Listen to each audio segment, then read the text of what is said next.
days since we said bye to the others in Nasha Town. Still no news about Rarer, though. Where could he have slunk off to? If only he was gone for good.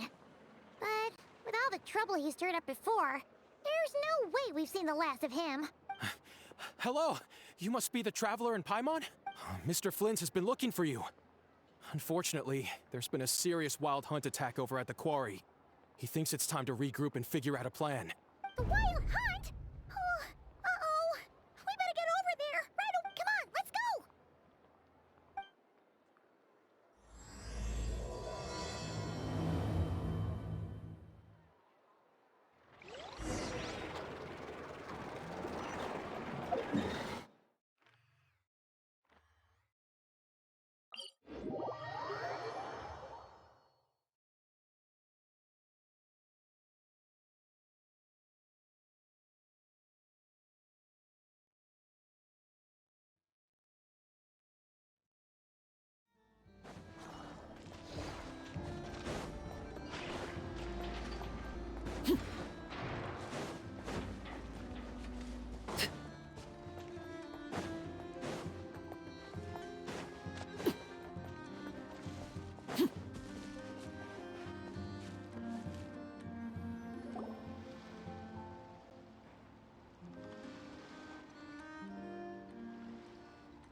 I can barely sense any Kuvaki at all.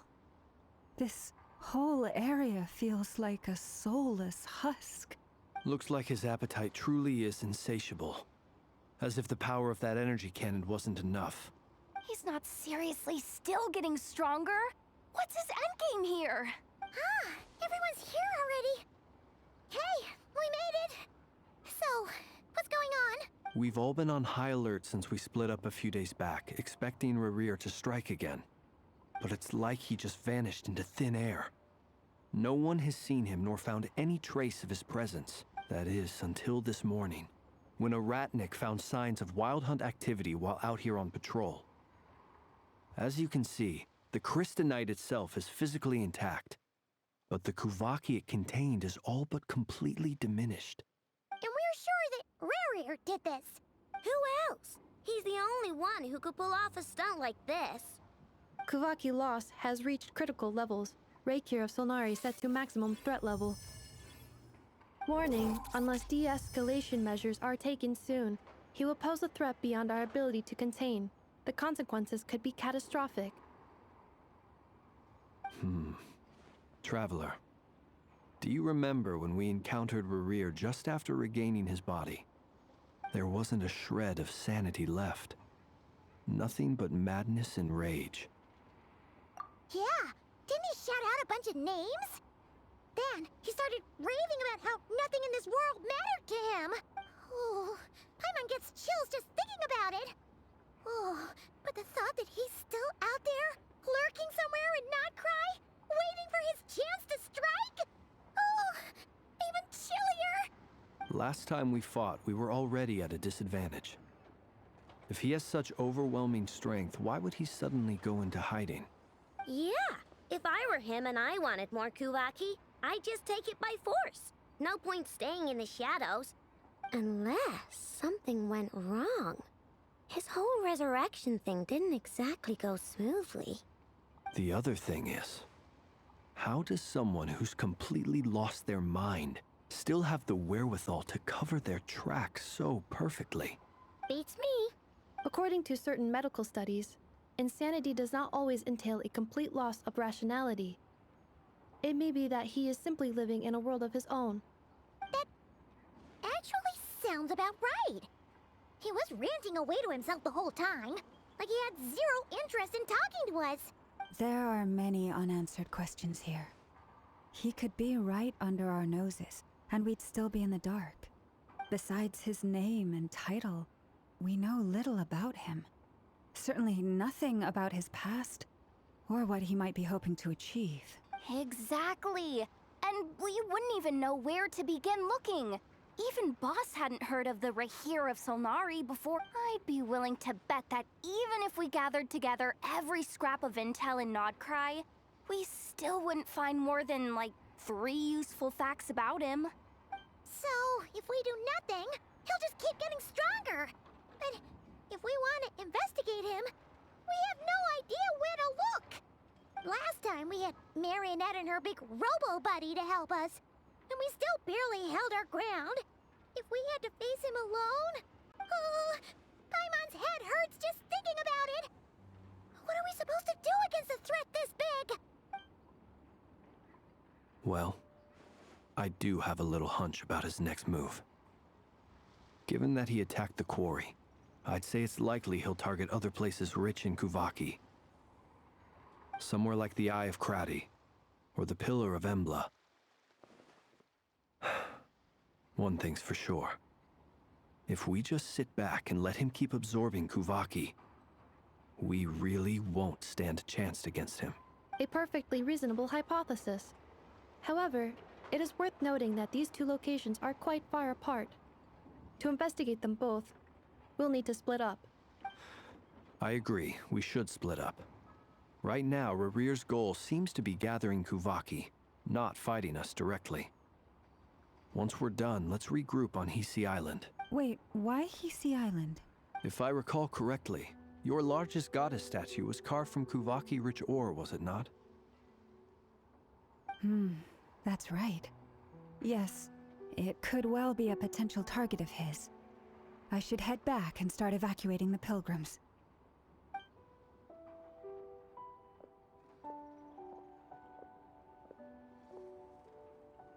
Splitting up's always gonna be risky. But I guess we don't have much choice, right? We're in a race against time here. And if we do run into Rarir, what then? That's when you follow the 3rd rule of treasure hunting. Run like the wind. Didn't you say the 3rd rule was go with the flow?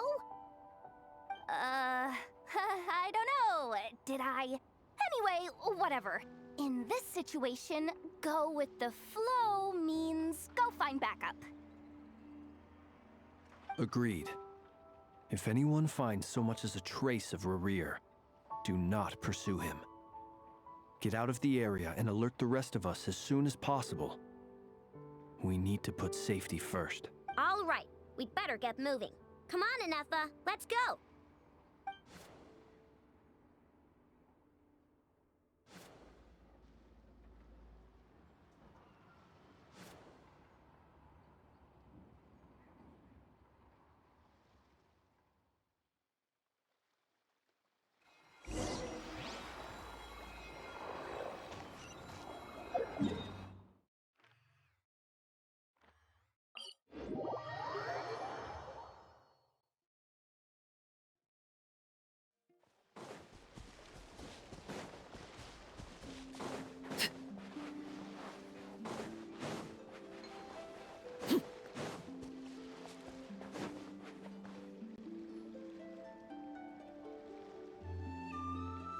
Any leads?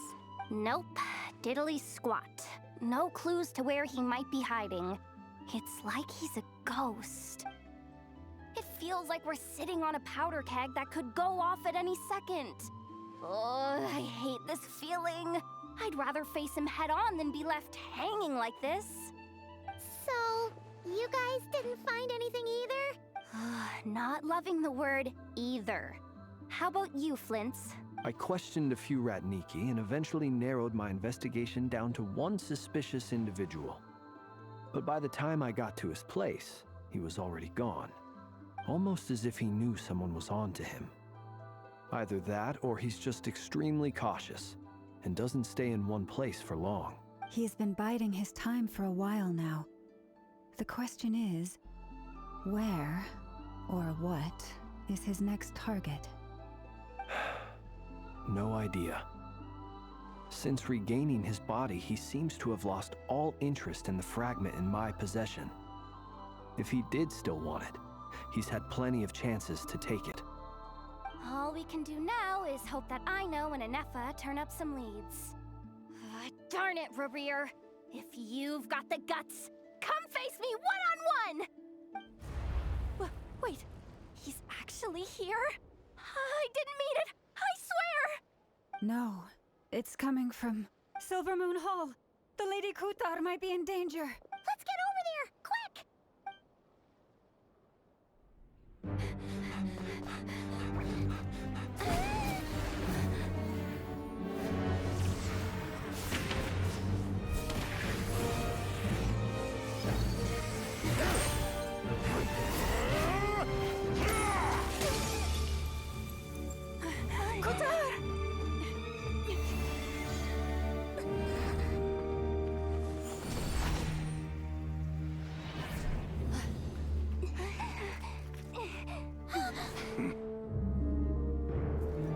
Why is he attacking the damsel elect? What's going on? No time for questions. Stop him!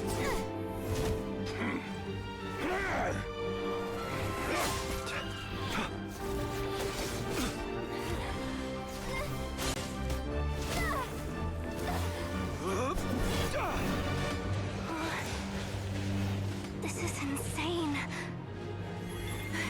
Yehuda, get Kutar out of here! On it.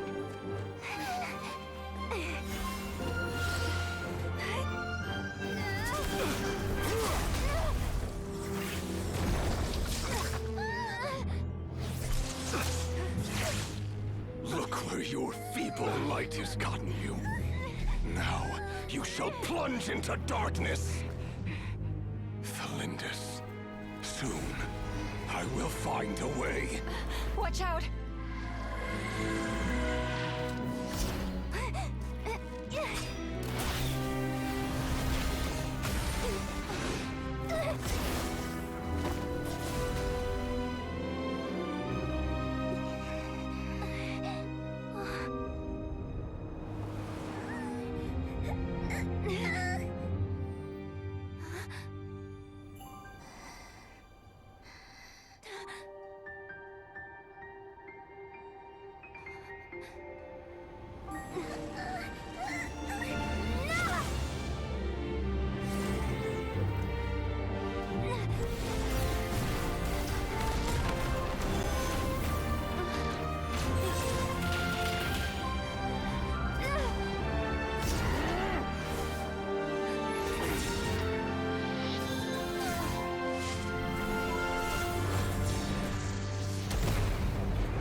Find them. Even if it means turning this place to ashes.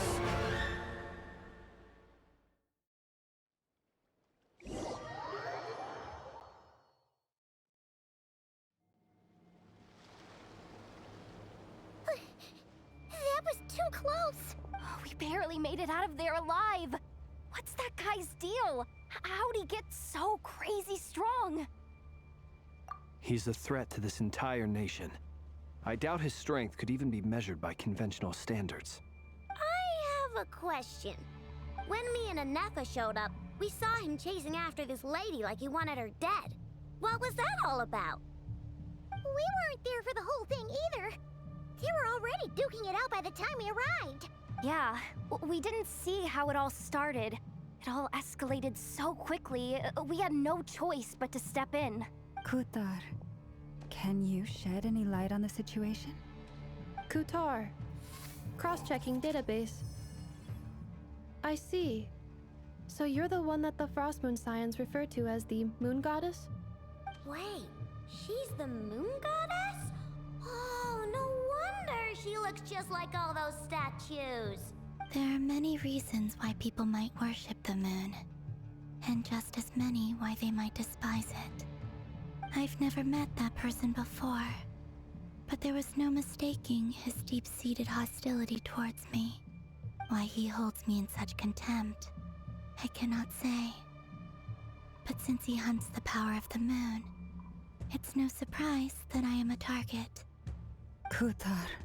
There are many potential motives. For instance, you help the traveler escape his grasp. This could be his way of taking revenge.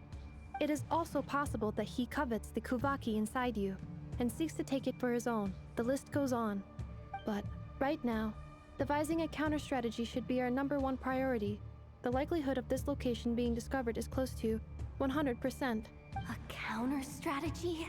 But we don't stand a chance against an enemy like this. Surely our only option is to run. He's not gonna chase us to the end of the world, right? So as long as we can sneak out of Nodkrai undetected. No, I can't say that. Come on, Yehoda. This is serious stuff. You can't suggest we all just chicken out. Running is our only option. Huh? You seem surprised. But what other choice do we have? We are facing an enemy we cannot possibly defeat in battle. Well, I mean, yeah, but still. It's not too late. I can distract him, so you'll have plenty of time to make your escape. Wait, what? You're gonna act as bait? Doesn't that make sense? I'm the one he's after.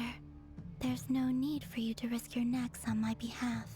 A coyote doesn't stop for bypassers while it's howling at the moon. What is it, Lauma? The Frost Moon Scions have already grown accustomed to life without their goddess. My presence here is no longer essential, and this is not my home, so you needn't ask me to stay. We can't just roll over and let him get away with this. That's not our style. Yeah. We can't just call it quits after everything we've been through together. Besides, she'd pretty much saved my life back there. If I just ditched her now, I'd never forgive myself. We can't overlook that you have saved our lives multiple times now. To talk of returning the favor would be a little crass for my liking. But suffice to say that we are friends, and friends look out for one another. River's true objective remains unclear. Even if we were to sacrifice Muskutar, there's no guarantee he would stop. But Kutar, I know why you left the Frost Moon Scions so long ago. It was because people started treating prayer as a form of trade. They would make self-centered wishes, force you to accept meaningless offerings in return, and then expect you to perform miracles for them, as if that were their entitlement. If it were me, I might have walked away too. But I believe that time can change everything, and that sometimes it takes losing something precious to appreciate its true worth. After much reflection, I've realized that this was never about whether the Frost Moon Scions need you. Any relationship based on need is purely transactional. What I truly hope is that you'll choose to stay, not out of obligation, but as part of our family. You were born here, and now you've returned. Who knows? Perhaps it was the moonlight that guided you home. thank you, Lauma. But my power is on the wane. I'm afraid I will be of little use to you now. Very well then. I'll do as you say. Both times you saved us, we were transported across great distances in an instant. Is that one of your powers as the moon goddess? It is, but I find it very draining.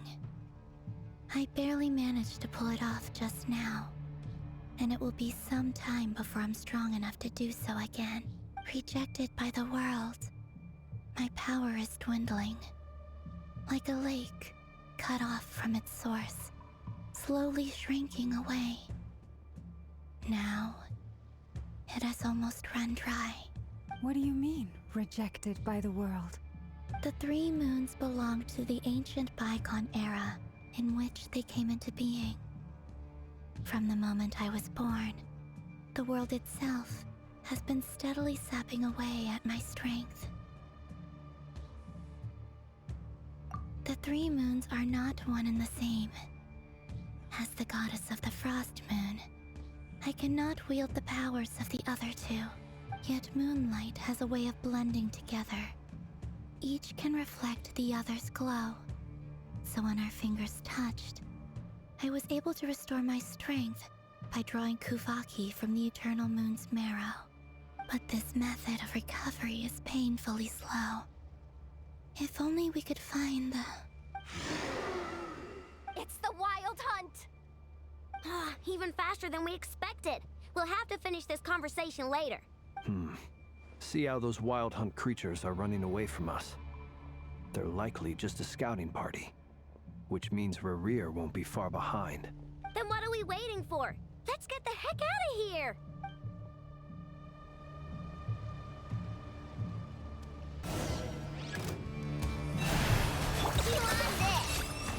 Defensive mode engaged. Ultimatum protocol.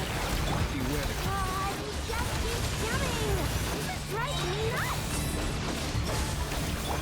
Rerir's closing in on us. We need to pick up the pace. There's too many of them! And this time, we can't fall back on Bizarre's house to escape.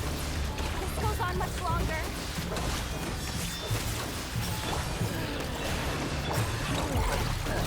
Lash attack!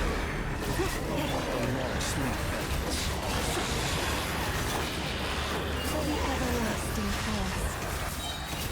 The seal of my whole cleanup sequence initiated. Ultimatum protocol. Bring down Weatherbomb! Close your eyes.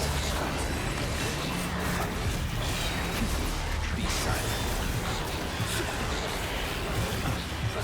Observe.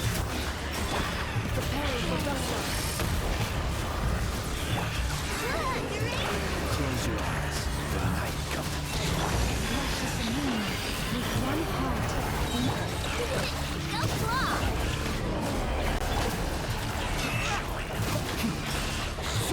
Bring down Weatherbomb! ultimatum protocol. Be silent. Close your eyes. Night falls. Leave this place for the everlasting forest. Beware the creatures of the night. Lash attack! Annihilation mode. This is where.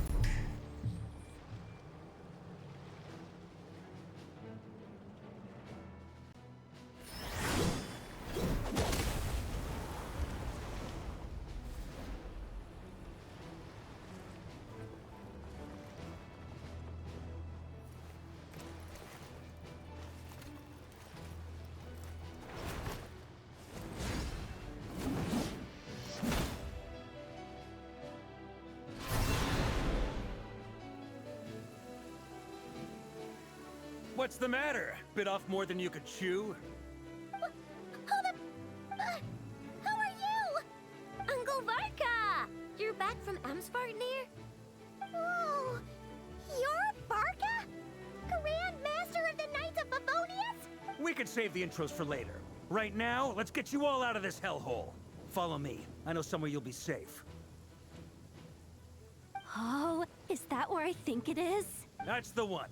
Come on, move! There's no time to waste.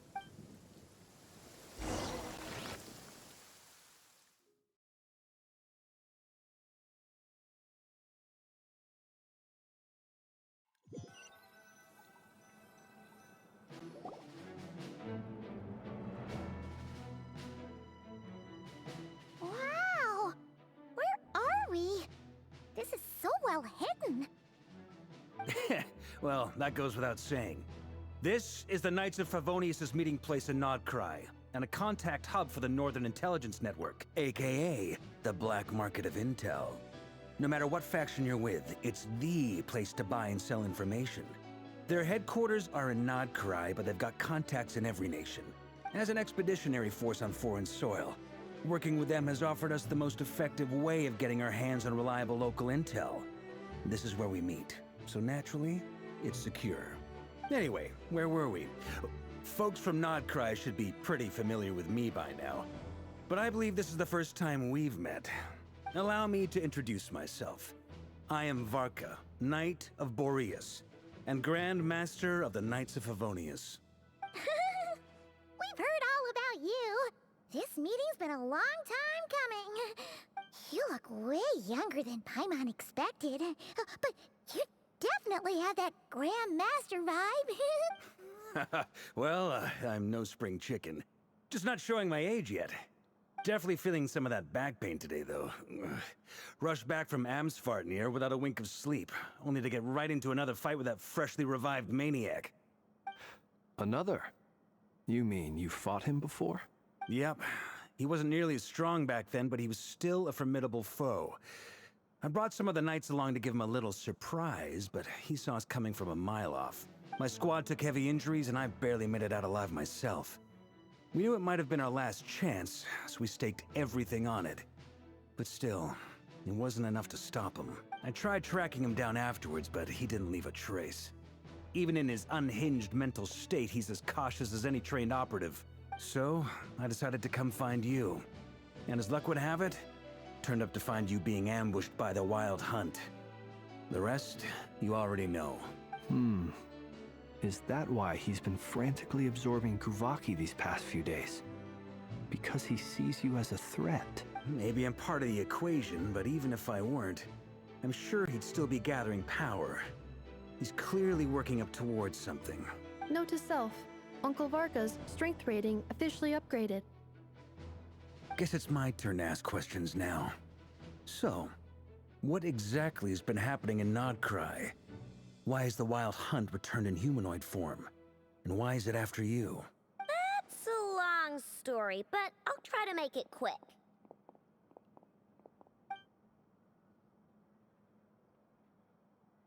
Wow, I had no idea so much had happened. Sounds like you guys have really been through it. So, the Kutar is actually a Fatui Harbinger.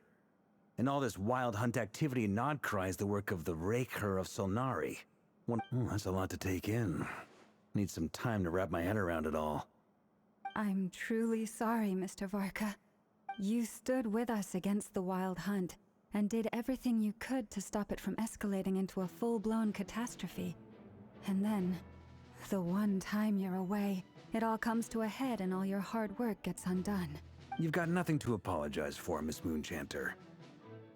You can plan 100 steps ahead and still slip up. That's just life. No one knows what tomorrow holds. You can't predict which way the wind will blow next. And, to be perfectly honest, I can't say I'm surprised. For all the times we've defeated the Wild Hunt in the past, we've never been able to completely wipe it out. Turns out, we were just delaying the inevitable.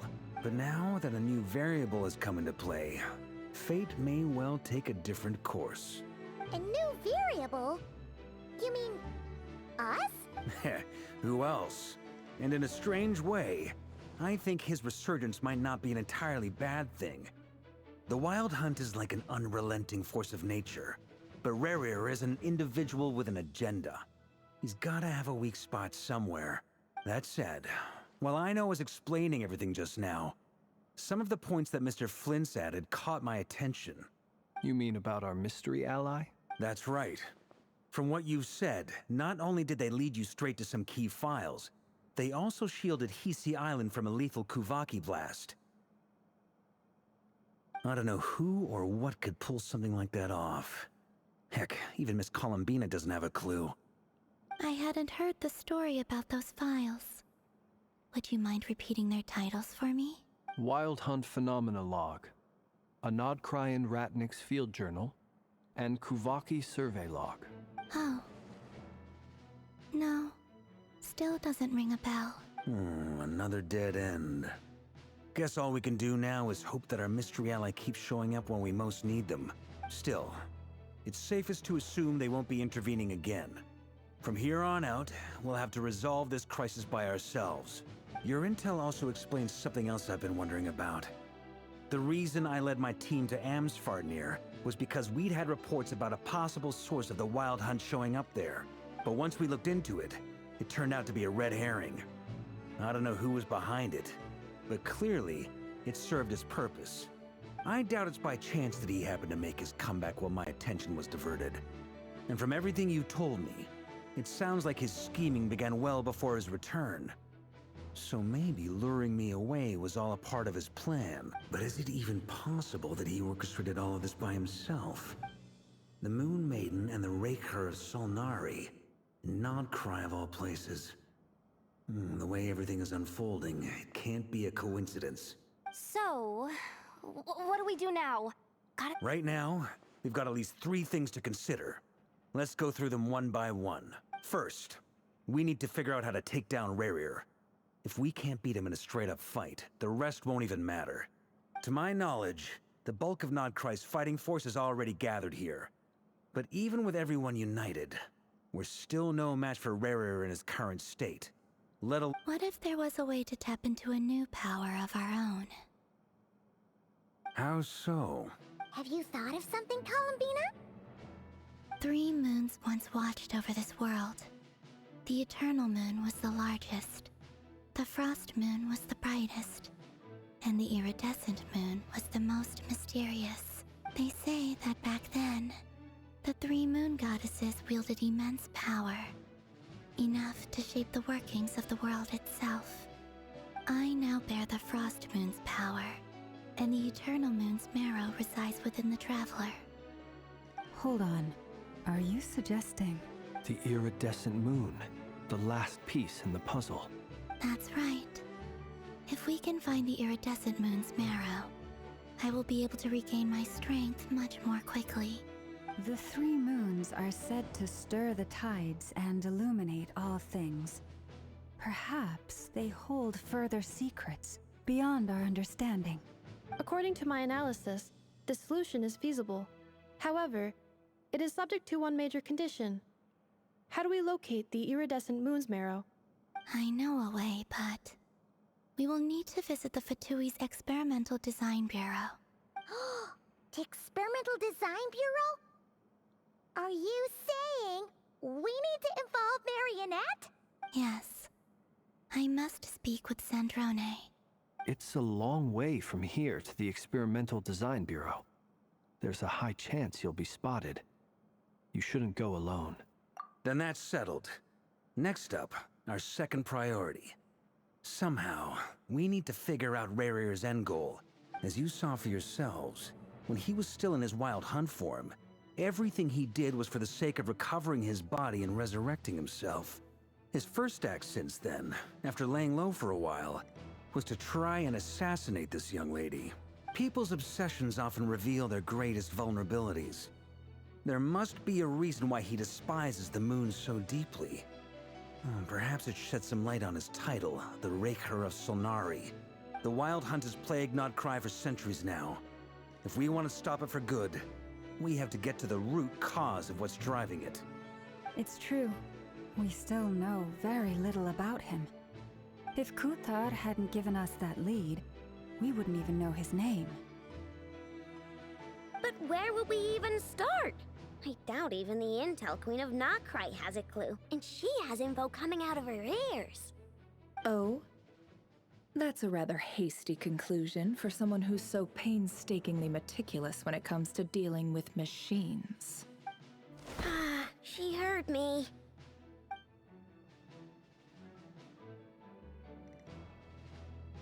Boss! What are you doing here? I'm now asking myself the same question. I received a letter from a humble knight of Favonius, requesting a meeting to discuss a major business deal. But it looks like this humble knight had something else in mind. Details. Miss Neffer, the important thing is that you've arrived at the perfect time.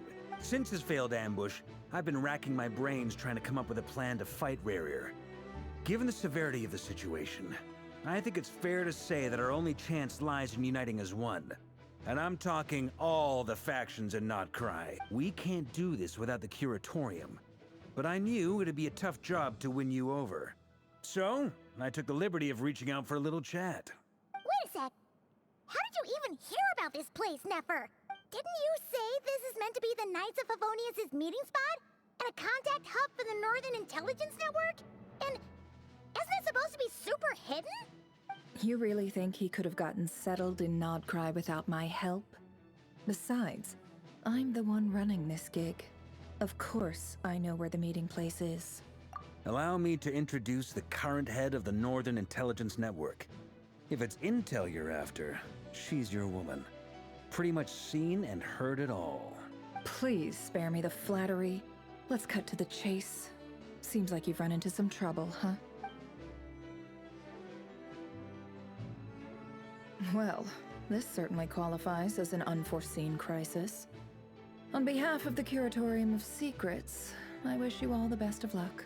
So you're just going to sit this one out? Why should I get involved? What could possibly be in it for me?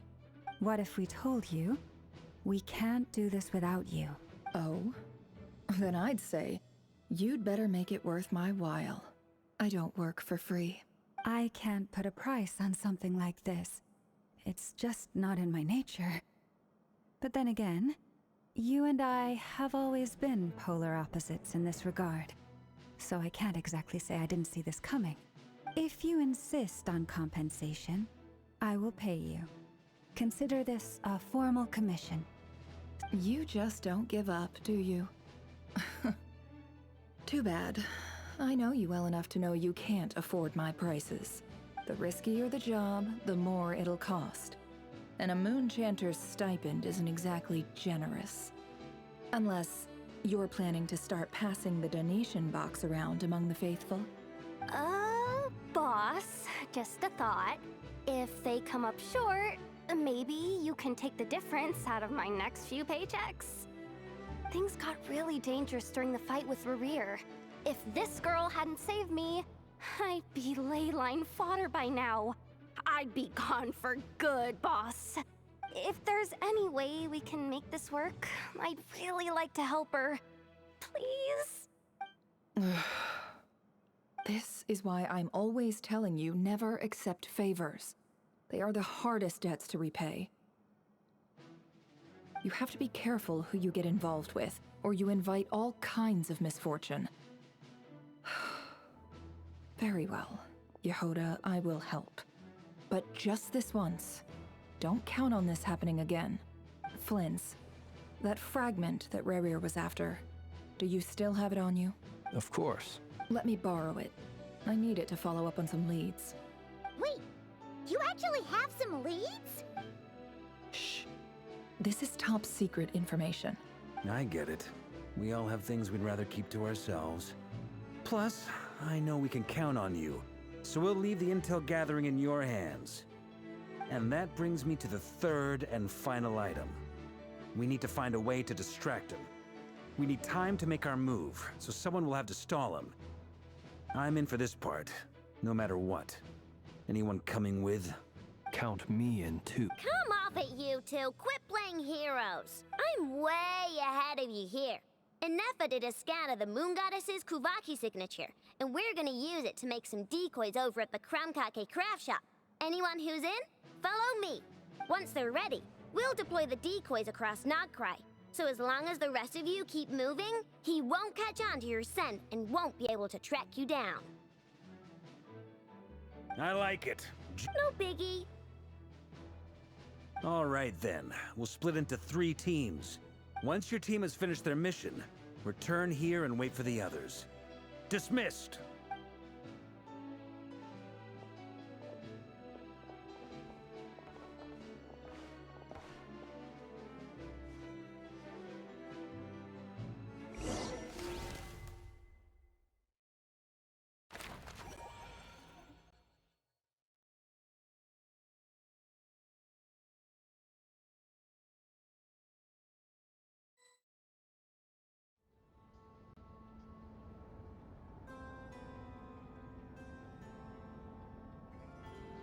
Lady Damselette.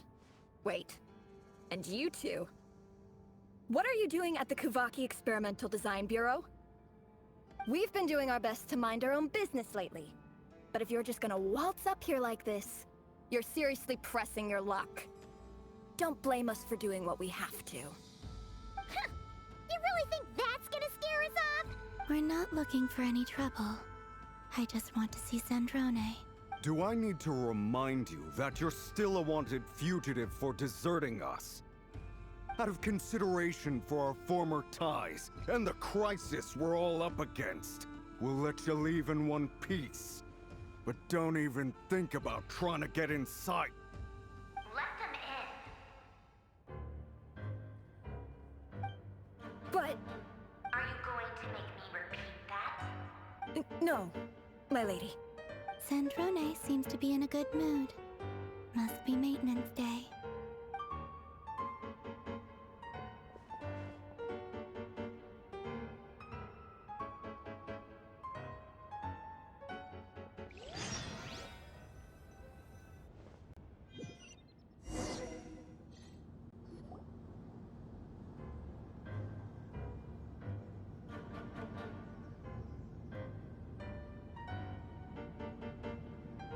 So tell me, to what do I owe the honor this time?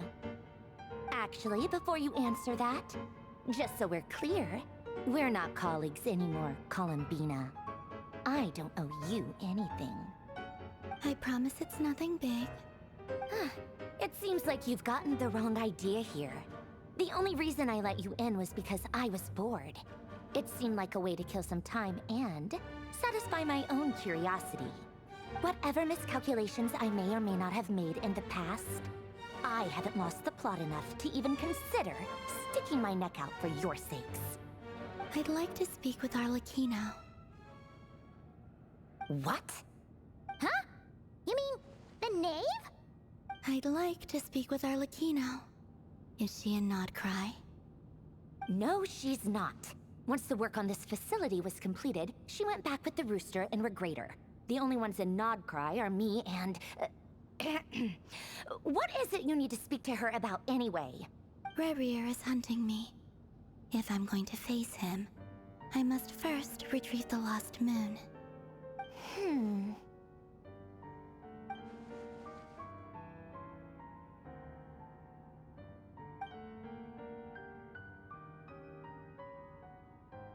Is that a no, then? As if I need reminding. I was this close to settling things with him before someone decided to whisk me away to their weird little garden.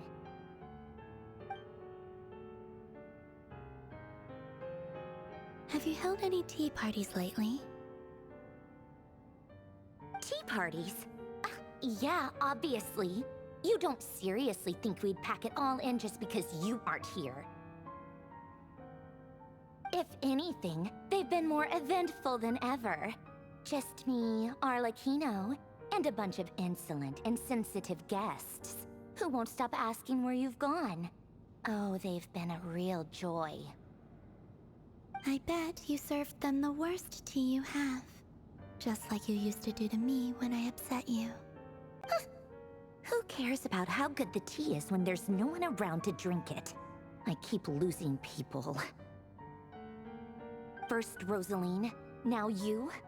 I'm running out of people who can make me laugh. Honestly, what could be more ridiculous than the multi-centenarian goddess, who's only ever had the plain herbal tea she received as offerings? You'd always brew a different type of tea for me each time. Was it really just to see how I'd react?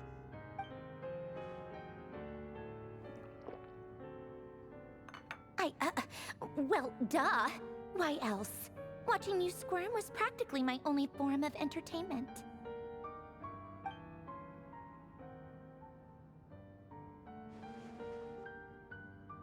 Oh, yeah. And Capitano sometimes used to bring Tartaglia around, too. But I guess we won't be seeing him again. Well, I guess we are overdue for a get-together. Polonia! Have Fevronia pass a message to Arlecchino for me. It's time for tea. Will suffice. Pass along a message for me, too, if you would. My body cannot contain the marrow of 2 moons, so I'll be leaving one of them in her care. Excuse me? Who said you were on the guest list? If my tea meant that much to you, maybe quitting the Fatui wasn't your brightest move. Back when you were under the Tsaritsa's protection, no one would have dared come at you so openly. But that protection didn't come for free. In fact, I paid dearly for it. At the end of the day, it was just another transaction. I just got tired, that's all. I never wanted any part in their grand ambitions, and I've had enough of being treated like a bottomless supply of power. It brings back memories from the old days, when I was still worshipped as the moon goddess. Centuries on, it may be a different group of people, but I see the same greed in their eyes. I figured you'd leave eventually. You didn't have as much of a reason to stay as I do. The Tsaritsa gave you shelter and protection, but that was it. Nothing more, nothing less. Meanwhile, the Fatui demanded everything from you in return, until it was more than you could bear. I get why you left. And frankly, I have no interest in dragging you back just because the higher-ups told me to. But if you keep hanging around with this riffraff, the next time we cross paths, we might be enemies for real.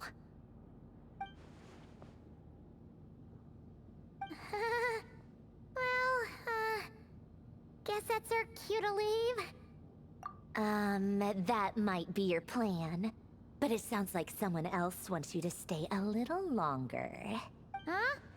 What do you mean? Listen.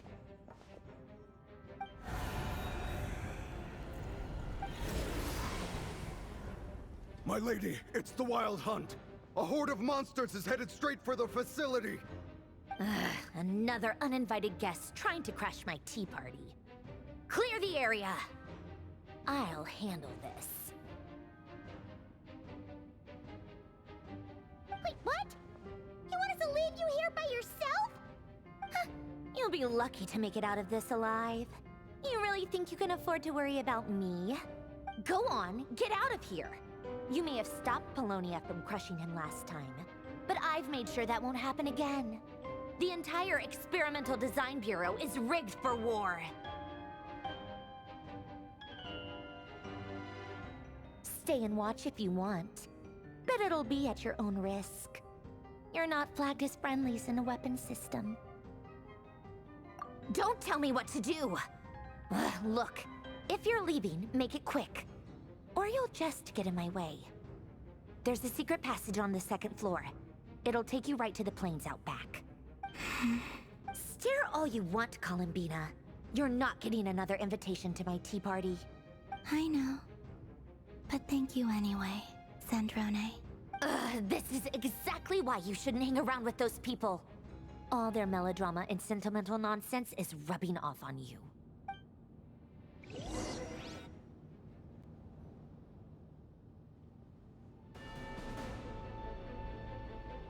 Come on then, Mr. Ray here.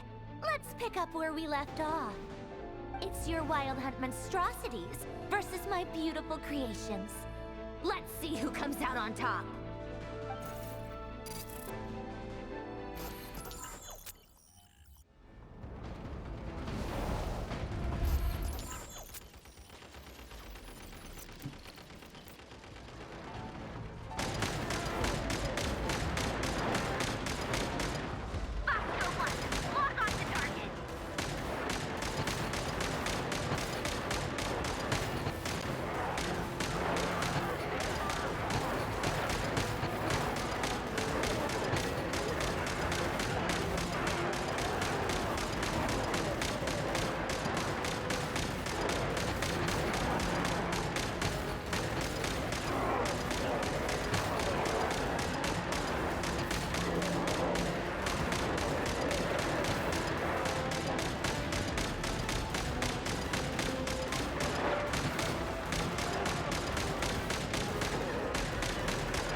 Polonia, get him!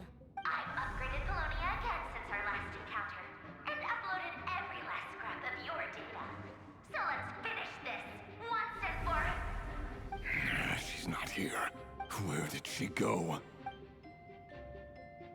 Hey! Over here, you big... Curse it. Moon. Go. Keep searching. She cannot have gotten far.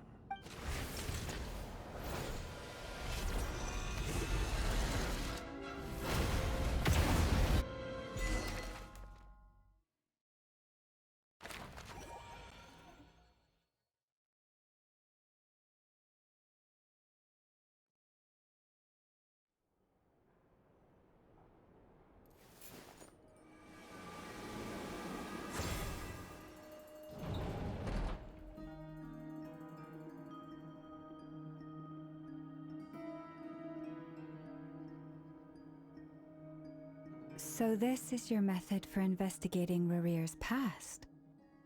It almost looks like some kind of ceremony. Good deduction. But it's quite a different affair from what you're used to with the Frost Moon Scions. Whoa! First time I've ever been in here. Boss always said it was off limits, so I pictured some kind of creepy dungeon. But it's actually kinda nice. Oh, I guess this must be Sumero decor? That's where Boss is from. And that nice shopkeeper who sold me my treasure compass. I'm not sure exactly what you've got planned, but it looks like you're all set. When do we begin? Whenever we wish. But for some reason, I've got a feeling this isn't going to end well. I've never faced Rarir myself, but from what you've told me, his power is beyond anything I could imagine. I, on the other hand, am just an ordinary businesswoman. Our paths should never have crossed, yet here I am, forced to make an enemy of him. If you ask me, you're about as far from ordinary as it gets. So what are you saying? You're getting cold feet? Once I take a job, there's no backing out. Still, I have to ask myself if the power I'm relying on will even work on an opponent of this caliber. And also how to make sure I come out of this alive if things spiral out of control. Death is the one thing we can take for granted. It is the great equalizer, however fortunate or unfortunate we may otherwise be. So it's important to consider how to spend what lifespan we have left. Come on, boss. Lighten up. Quit talking about death. It's bad luck. For once, I agree with you. When you're up against a foe like Rarir, there's no such thing as being too prepared. Is there anything I can do to help? That won't be necessary. I've already made up my mind. Time to cash in a precious favor I've been saving for a rainy day. Yehoda, I need you to find someone for me. The sooner the better. Eh? That shady merchant who sold you an overpriced treasure compass the other day. Come on, boss. You're pulling my leg again. In what way is she shady? She showed up when I was completely lost and sold me a neat little gadget that was exactly what I needed. Trust me, she's a good person. Anyway, I know who you're talking about. Don't go anywhere. I'll be right back. I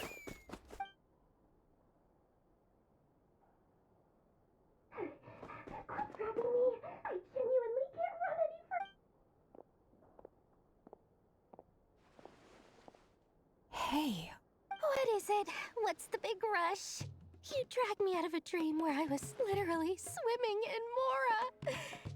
I'm charging double my usual attendance fee.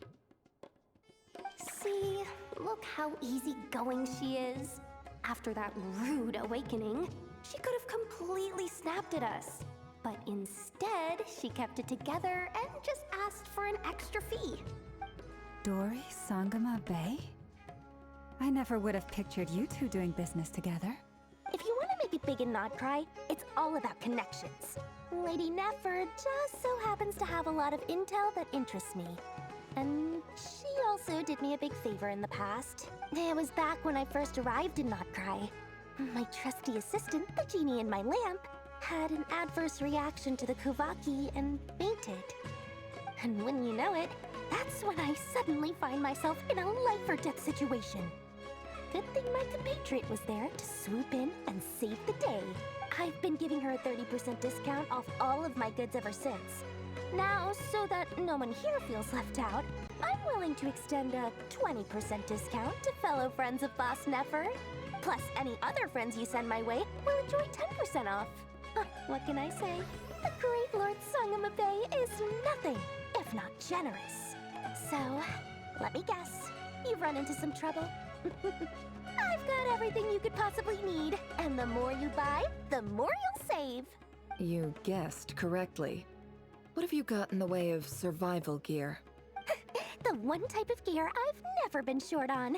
What are you looking for? A jetpack fresh from the Academia's labs? An ancient suit of armor dredged up from the bottom of the sea? At the very least, I need to know what kind of opponent you're dealing with here. If even you're worried about staying alive, it must be pretty serious. What if I told you it's someone with the power to bring a nation to its knees? Is that so? Then we really are talking top-shelf treasures. I don't have anything like that in stock right now. I'll have to ask my supplier. Your supplier? A powerful woman, make no mistake. I can't reveal her identity, but luckily for you, I hear she's planning to visit Nodkrai in the near future. If you're willing to wait, I can ask her when she's here. Can't say exactly how long that'll be, though. Then, let me put it another way. What would you do if you encountered an enemy like that? Roll over and serve yourself up on a silver platter? Of course not. I have a handy little trinket from one of my generous suppliers, which... Hold on. What exactly are you getting at? No, no! This is for my personal use only! Let's just say I'm borrowing it, all right? Just for insurance purposes. You'll get it back later. Favors are the worst kind of debt to owe, and now you've got a chance to repay one. A win-win situation, don't you think? Fine. You can borrow it for 5 days. No, make that 3. And for every extra hour after that, I'm charging you 1,000,000 mora. Deal? Deal.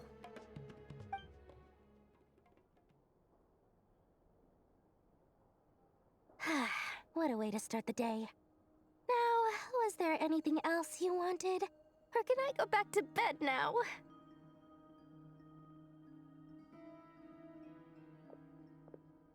That will be all. Take care now. Don't trip up on your way back, friend. See you later! You're my favorite shopkeeper.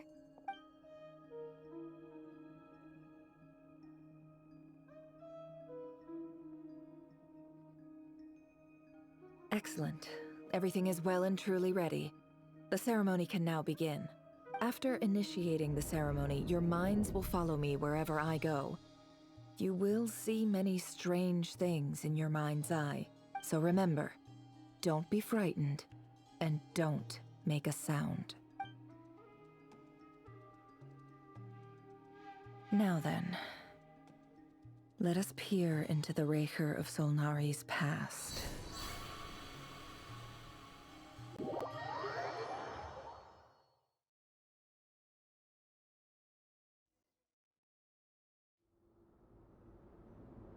I made it.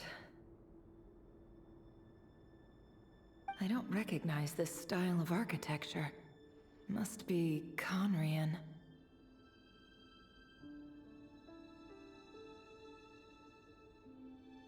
Simple furnishings, table and chairs. It's a more ordinary house than I might have expected. Looks like the fearsome Raker of Solnari came from surprisingly humble beginnings. Unless this passed for luxury in Conria. Unlikely. It was said to be a very prosperous nation in its heyday. Anyway, I'll keep exploring.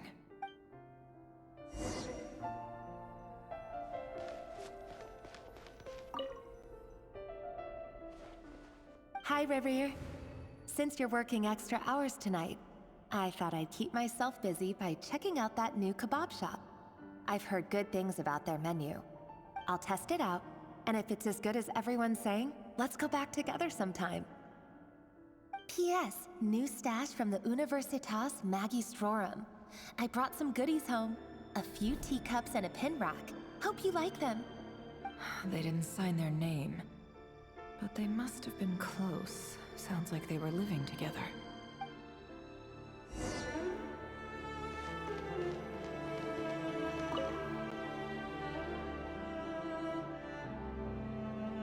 I went over to Joseph's for drinks today.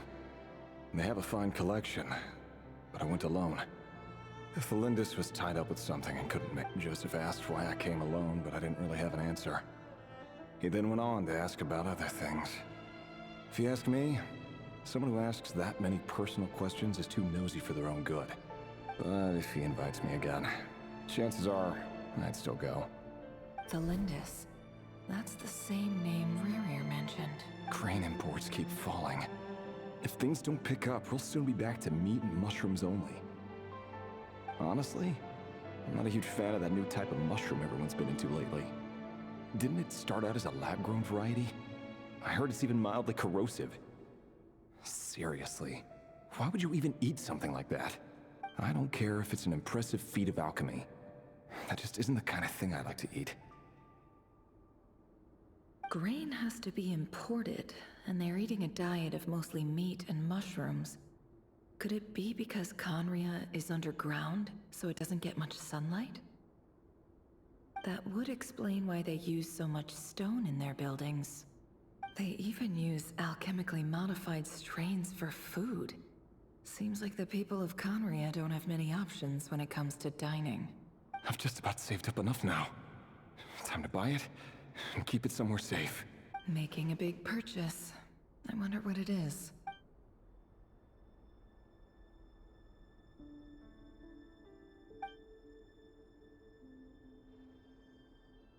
He really is a professional. No wonder he's so good at covering his tracks. Despite what he's become, it seems like he's retained certain habits, at least in this regard.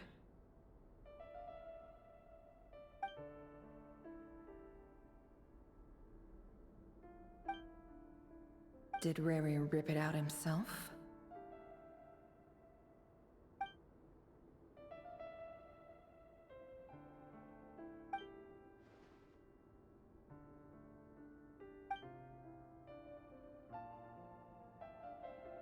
Before I met you, I was convinced that my heart was nothing more than a stagnant pool, the burial place of a fallen moon.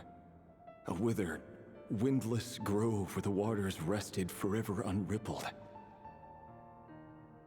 It was you who helped me see that my heart hadn't entirely withered away, that it could still beat to the rhythm of love. This is just trivial sentimentality from the looks of it. Why would he go to the trouble of hiding that? The burial place of a fallen moon.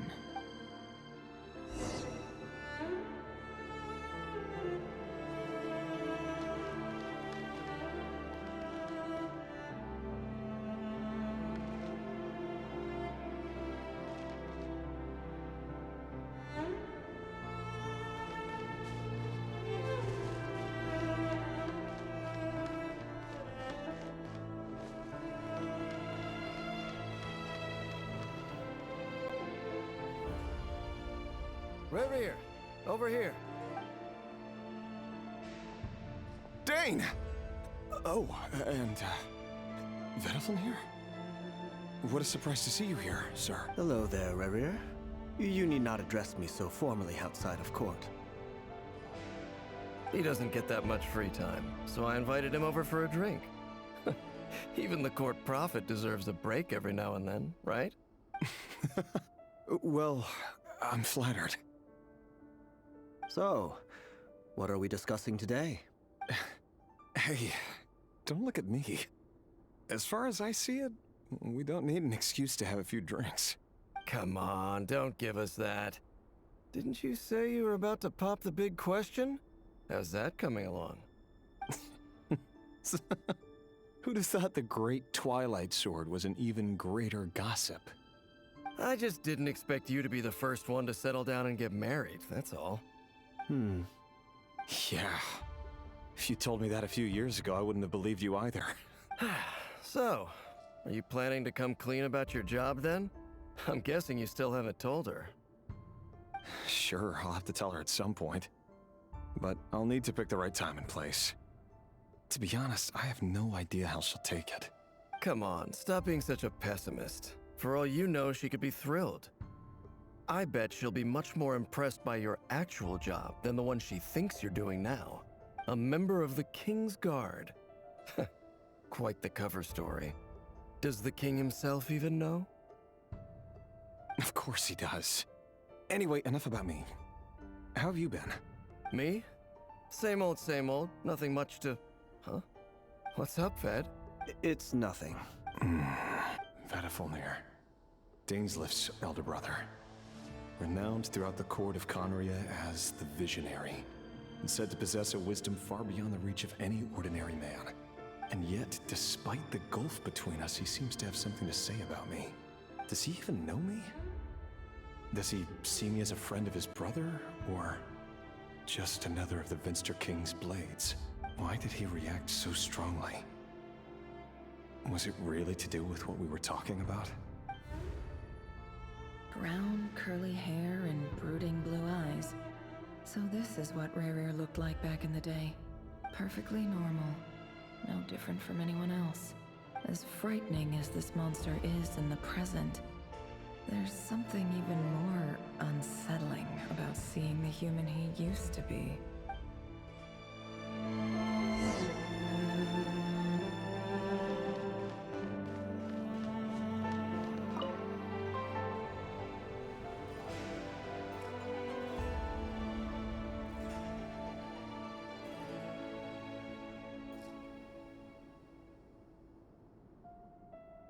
Felindis?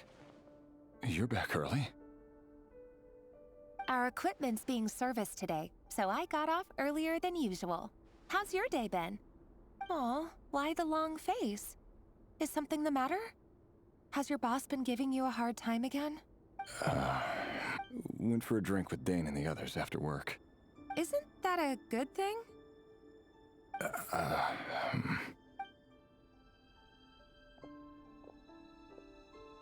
Vedifulnir showed up today, too. You know, Dainsleif's older brother. Ah, Mr. Vedifulnir. Yes, I've heard of him. They say that everything he says ends up coming true. He overheard Dainsleif mention that I'd recently proposed, and seemed to have an issue with it. But when I asked what it was, he kept it to himself. So, you're worried? You can be such a child sometimes, Rerir. We're nobodies. Why would the Visionary be concerned about us? I'm sure someone in his position has much bigger fish to fry. Maybe you're right.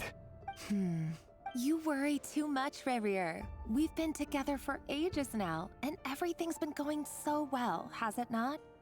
You've even proposed to me. So, you do remember. Tell me then. What's your answer? Like I said, I need some time to decide. You can't just rush into things like this. We may be nobodies in the grand scheme of things, but if we want things to work out, we've still got to plan ahead. All right. Take your time. Just don't keep me waiting forever. Nobodies. Sounds about right. In the eyes of people like Vedifulnir and Dainsleif, what do we matter? Can someone whose gaze is so fixed on a far-flung future even see the present clearly? Besides, the dynasty's fate rests with the king and his inner circle. Whatever I do, it won't make much difference. Meanwhile, every idea they come up with, every decision they make, it affects everything. These days, the king is lost in his research, and the purge of the Crimson Moon bloodline grows ever more intense. The opposition tried to speak out, but nothing came of it. And I'm under no illusions as to why. Because we eliminated them and got rid of their bodies. A man can have 1,000 reasons to carry a sword, but there are few good excuses to use it. Yet the king has never even considered a gentler approach, and he never will. What becomes of someone who kills on another's behalf? Can he ever find true peace?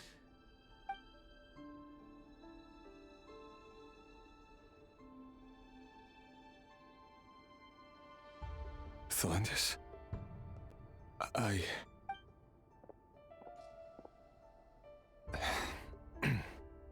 It's nothing.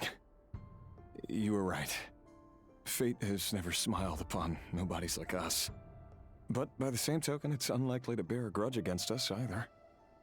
There's no reason we can't keep living happily together, cherishing the simple joys of each day as they come. See? You just need to stay positive, Revere. I can feel your warmth, your breath. You're right there, right by my side.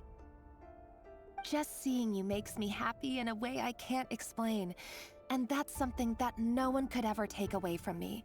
So smile, my love. Let go of that frown. You're right, Thelindis. I've just been overthinking things. That's better. Getting caught up about things like this will only ruin our evening. Speaking of which, all set for the ball tonight? I need to go get ready. You go ahead. I just have a few things to take care of, then I'll come join you. Even busier than the big shots, huh? Fine, I'll go get started. But don't be late. If you keep me waiting too long, I won't be a happy bunny. Relax. I'll be there. Seriously, though, you drive a hard bargain. You're really gonna leave my proposal hanging and still expect me to take you to the ball? Well, that goes without saying. I already told everyone I'd be coming with a dance partner. Besides, they're two completely different things. Let's take it one thing at a time. All right. White outfit it is. It seems like Revere was deliberately hiding his ties to the intelligence services by giving the impression that he was just an ordinary member of the Finster King's Guard. He clearly doesn't want his would-be fiancée to know about his other life. Then again, that's hardly surprising. People in the intelligence trade rarely do. Who'd have thought we were in the same line of work? Let's dig a little deeper.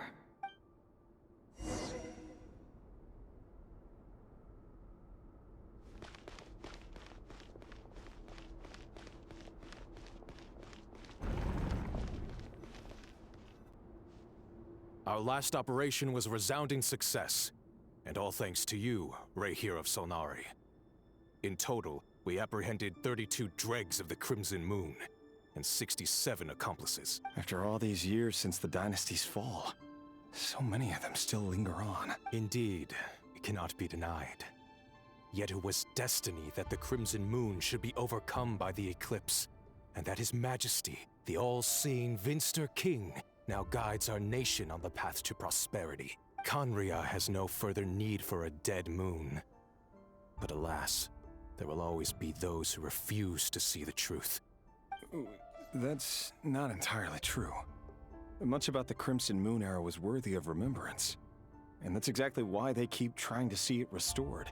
Many of its secrets remain unsolved to this day. As it happens, that's precisely the field of study my partner is devoted to. You still haven't told her what you really do for a living. Where would I even start? How do you tell someone that you're one of the king's hand-picked executioners? That your hands are steeped in blood? You didn't choose this life, any more than I did. Orphans like us don't get a say. But I'll sure as heck be the one to pay for it. Speaking of which, we need to be more rigorous in the way we identify direct descendants of the Crimson Moon. Someone, it seems, has strong opinions about my future plans. Most likely my marriage in particular. I have a feeling that we may soon become targets of the Crimson Moon's retribution. Your concerns are not unfounded. They've taken out many of our colleagues these past few years, and for that very reason. These are no helpless lambs we're leading to the slaughter. They're wolves in sheep's clothing. Take care, Re'hir of Solnari. I look forward to toasting you at your wedding. Thanks, Thorkel. You look after yourself, too.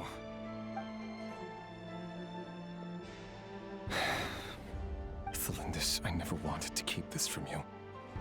You're the last person I would ever want to lie to. But that's exactly why I can't tell you everything. The moonlit dynasties are a thing of the past. Yet even now, with the sun shining high in the sky, there are those who would call forth a dead moon's ghost. Could that be why Vedalfnir held back? Or was it because of some court secret he's not at liberty to share? I have to get a clear answer from him. No matter what happens, I will protect Thelindis. Re'hir seems to be very concerned by Vedalfnir's reaction. Vedalfnir and Dainsleif, the Visionary and Twilight Sword. So that's what they were really like. I've investigated this whole area now. There doesn't seem to be any other memories here. Should I try somewhere else? Wait a second. What's this black smoke?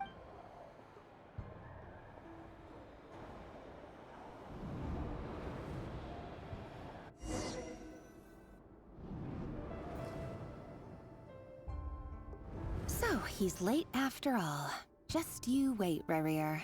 Are you waiting for someone, ma'am? Could I tempt you into buying some flowers? Oh, sure. Pick me out a pretty bunch if you would. Thank you. But I'm afraid none of them are as pretty as you. For someone so young, you sure have a way with words, don't you? I'm only telling the truth. Look me in the eyes. You'll see I'm not lying. May we have a word in private? Who are you? And what do you want? It doesn't matter who I am. Too many of our kind have fallen lately, so I decided to take the risk of reaching out. Not long ago, the Re'hir of Solnari led an assault on one of our strongholds. We suffered many casualties, and many who came to our aid lost their lives as well. Sorry, I don't know why you're telling me this.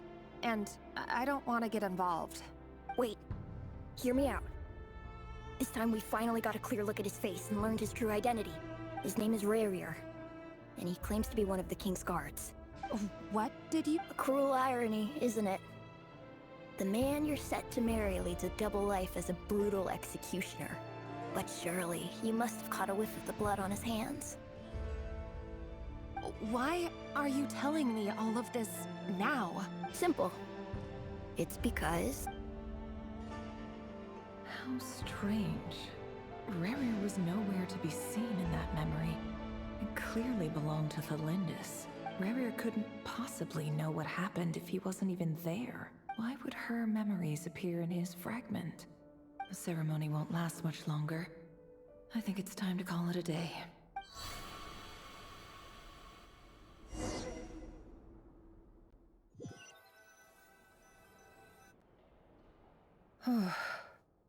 So that was your doing? Did you just pull us inside Re'hir's fragment to spy directly on his memories?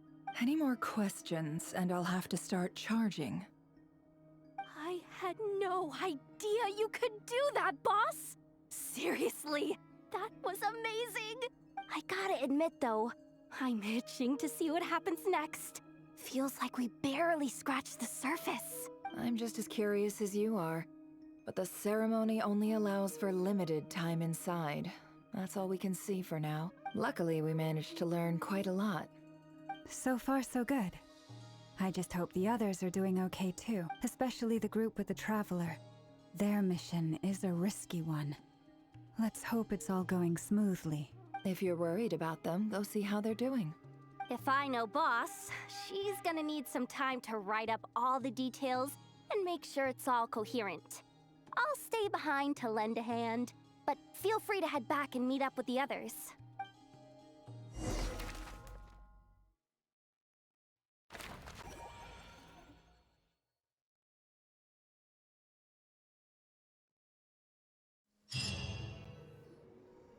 Oh, they've been prowling around for nearly 2 days now. These things just won't quit. Oh, they might not have seen us yet, but them constantly sweeping the area, our way out is completely blocked. Oh, that's never gonna work. One little slip up and it's game over. If they spot us, they'll run straight back to Rear. And once he knows we're here, it won't be long before he's breathing down our necks again. Oh, guess you're right. All right, time to zip it.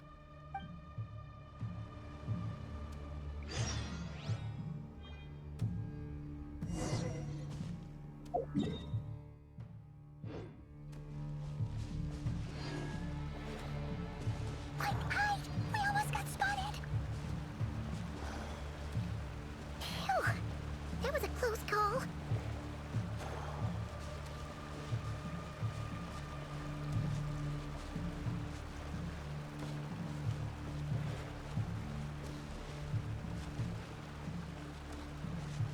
Watch out! He's coming this way!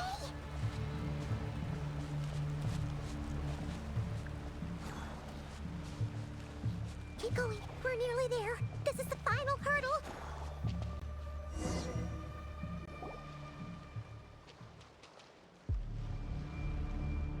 Oh, there's no end to these things.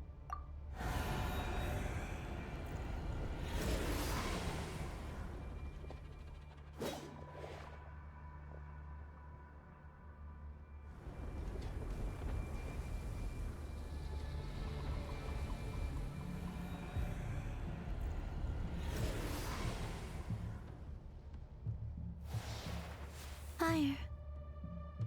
Fire? Wait, what's that smell? Oh no, there's a fire!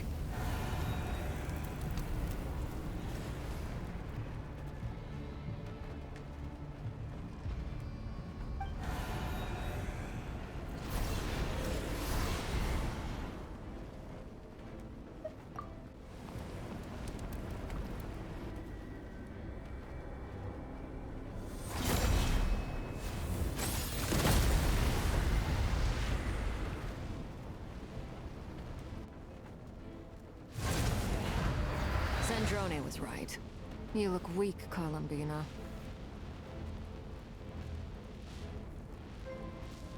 The old you would never have let such lowly creatures bar your way. Word has it that you did something for the Tsaritsa, and that's why you've lost most of your power. Freedom comes at a heavy price, doesn't it? It's Arlecchino! You came! Hello again, Columbina. And greetings, guests of the House of the Hearth. It's been a while, Arlecchino.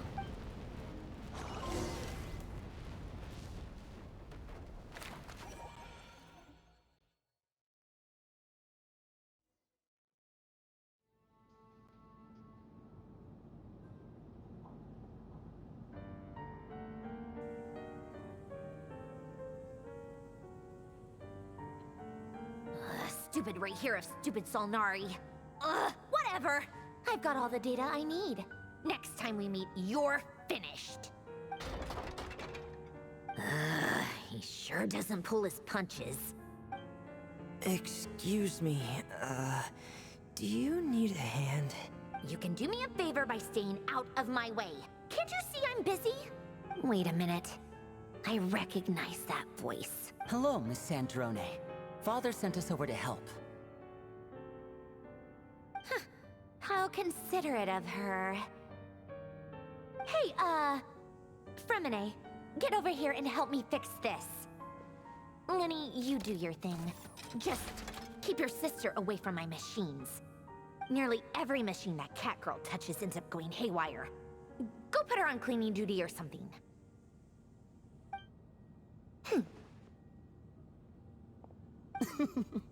Then let's start downstairs. Fremine, we'll leave this place to you. You've got it. Wait a second. Pretty sure there's still some tea in the cupboard. If you want some, you'll have to make it yourselves.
It's a relief to see you all made it back in one piece. Huh? Feels like there's quite a few people missing. Where's Flins and the others? I returned ahead of them. Flint is helping Aino and Ineffa to set up the decoys and buy us some time. As for Miss Nefer... Boss is still wrapping things up on her end. She sent us back to fill you all in on the top secret intel we've been gathering. I see. Then let's get right into it. But first, who do we have here? Greetings. I was invited here to help as a longtime Tea Party companion of Columbina's. You may call me Arlecchino. Surely it can't be. Those eyes. Oh, where have I seen them before? Wait, of course. In those memories we just saw. The only Arlecchino I know is the fourth of the Fatui Harbingers. So either you share a pretty uncommon name, or you're more than just a Tea Party buddy. You're well informed, Grandmaster. A man from Mondstadt living all the way out here in Nodkrai, and yet the people and affairs of Snezhnaya seem to hold a special place in your heart. Oh, the feeling's mutual. Sounds like you know all about who I am, too. A Fatui Harbinger. The atmosphere in here just got really tense. Guess we can't just start trusting Fatui Harbingers, even at a time like this. I must admit, though, I'm a little curious. Seeing as the moon goddess no longer belongs to the Fatui, what makes you so willing to put your neck on the line here? Nor does Nodkrai belong to Mondstadt, Mr. Varka. Yet still, you're fighting for it all the same. Things don't always have to have a tangible payoff. Sometimes, stopping things from spiraling out of control is a higher priority than chasing the spoils of victory. Of course, I can't say there's nothing in it for me at all. But that's between Columbina and myself. Forgive me. I don't mean to doubt you. It's just that the Fatui really have been the source of many of our troubles. We have our own way of doing things here in Nodkrai. But ever since they arrived, the Fatui have treated us with nothing but hostility. I know there's been a lot of bad blood between us in the past. I've done my utmost to avoid friction whenever I could. But sometimes fundamental conflicts of interest simply can't be settled amicably. That's why I'm here solely in a personal capacity. This has nothing to do with the Fatui. As a gesture of good faith, I'll be frank. I can help Columbina track down the iridescent moon's marrow, which will help her restore more of her power. Anyway, what else is on the agenda? Let's begin. She says she'll be frank, then completely skips over the details. Looks like she doesn't want to give away too many secrets after all, but she clearly wants to change the subject. It'd be awkward if I tried to bring it up again now. I guess we'll just have to go along with it. She's the fourth of the Fatui Harbingers after all. One look and you can tell she's not someone you'd want to mess with.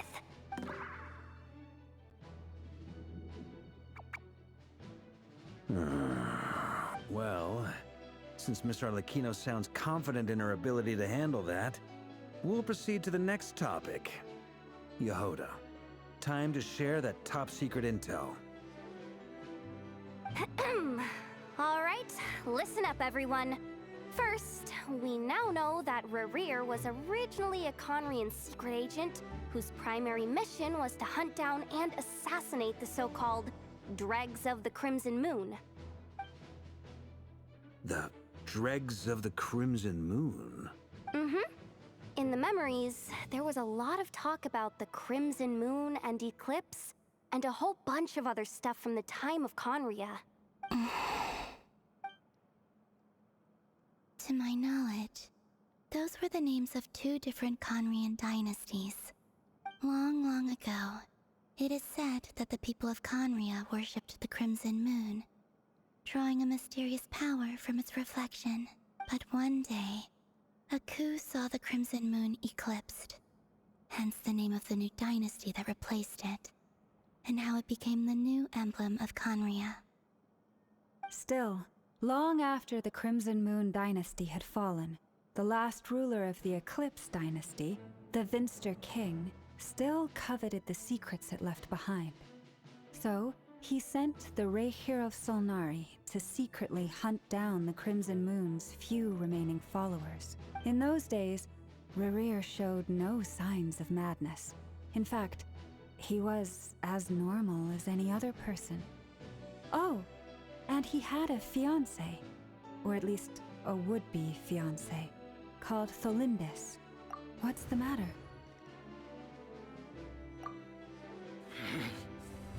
Ferfnir, Rhine-daughter, Flinders.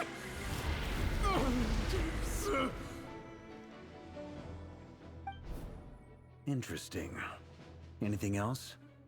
What about this would-be fiancé of his? Well, she was a researcher at the Universitas Magistrorum, but it felt like she was hiding some kind of secret. Oh, and one more thing. For some reason, Rerir's fragment also contains some of Tholindis' memories, though only a very small portion. Well, no shortage of potential leads, I'll give you that. In any case, it sounds like we can conclude that while Tholindis was still around, Rerir appeared to be lucid and quite normal. Tholindis, it seems, must have been the one thing in this world that he couldn't let go of. Tell me, though, were these pure-blood Conorians we're talking about here? Why do you need to know that? Hold on. If she was a pure-blood Conrian... Oh yeah! Just like how it was with the captain! If we could somehow find her, do you think there's any chance Rerir might regain some of his sanity? It's possible, but it would take a miracle. We can't pin all our hopes on that. That merchant who never knows, Dori Sangama Bay. Maybe we could hire her to look into it. All right, then. Let's keep working in our separate teams. Traveler, Paimon, Kutar, and Miss Arlecchino will go look for the iridescent moon's marrow. As for the others... On the way over here, I noticed that the Wild Hunt monsters had grown even more frenzied in their search for Kutar. At this rate, the people living here will be in grave danger too. So I'm thinking of gathering together some of our followers to go wipe them out. I'll head back to the Curatorium and meet up with the boss. Feels good knowing we've all got something to be getting on with. Given that the Wild Hunt has been a lot more active lately, the Lightkeepers have likely begun their own operations too. If that is the case, someone will need to pass the news on to Flins. I'll hold the fort for now, then discuss our next move with Flins, Aino, and Ineffa when they get back. All right then. Well, the clock's ticking. If that's everything, we'll be on our way. We'd better get moving too. We'll try to buy you as much time as we can. Relax. Just do your thing. I decided to call in some backup since things are getting so hairy. Our reinforcements should be here any minute now. Stay safe, everyone. Dismissed.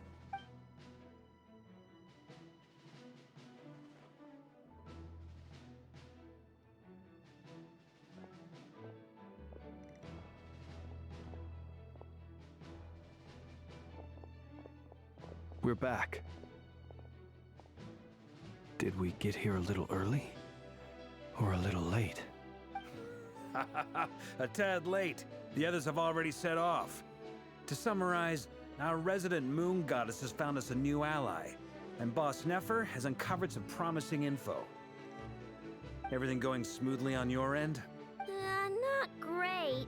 I don't know how long we can stall them for.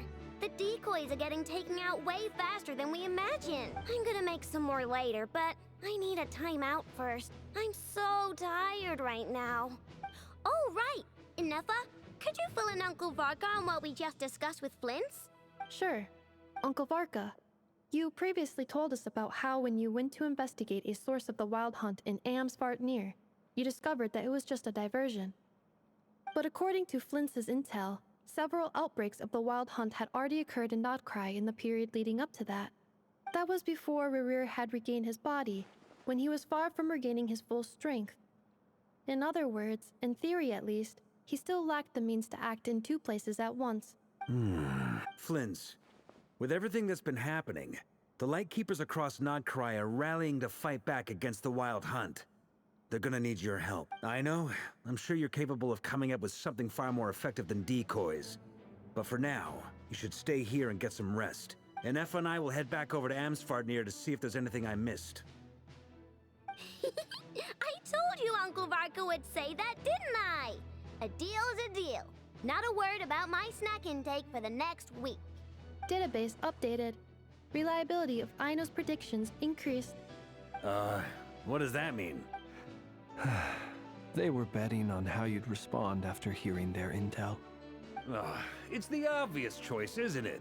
It's hardly worth betting on. We already decided that Ineffa should go investigate the situation over at Amsfarnir on her own. You might as well stay here and keep watch. Someone needs to hang back and oversee our strategy meetings. And besides, you still haven't fully recovered from ambushing Rerir. So I've ended up with the easiest assignment. Well, I appreciate it, everyone. See you when you get back.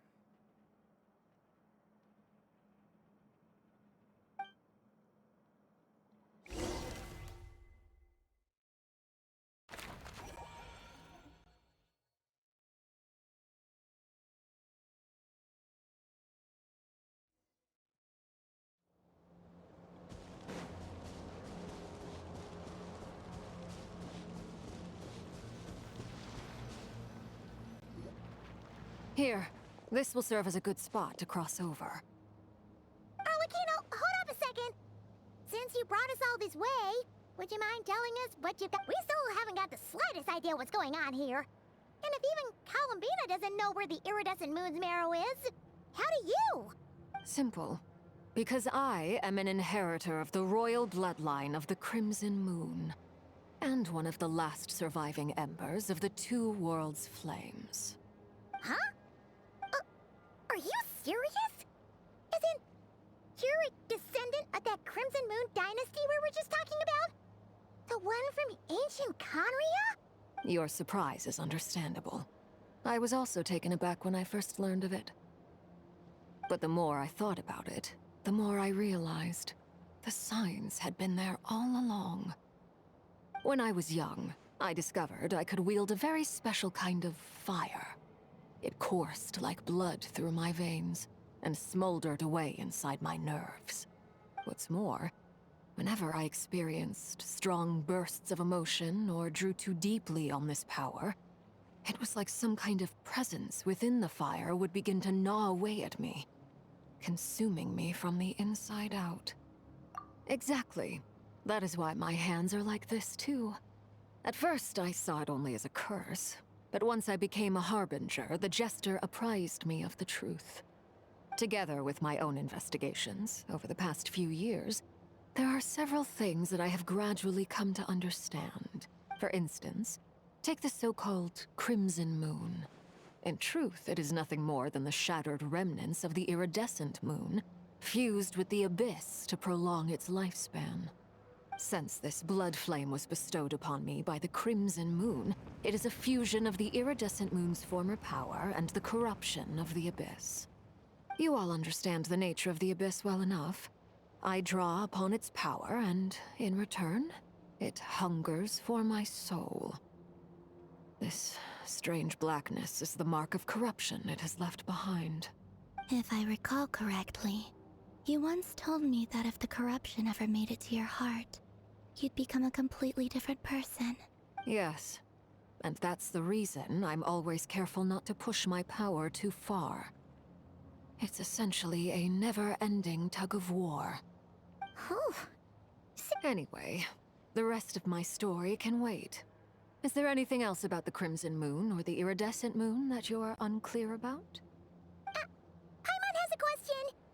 So, the Crimson Moon that the Carians used to worship was actually the Iridescent Moon, right?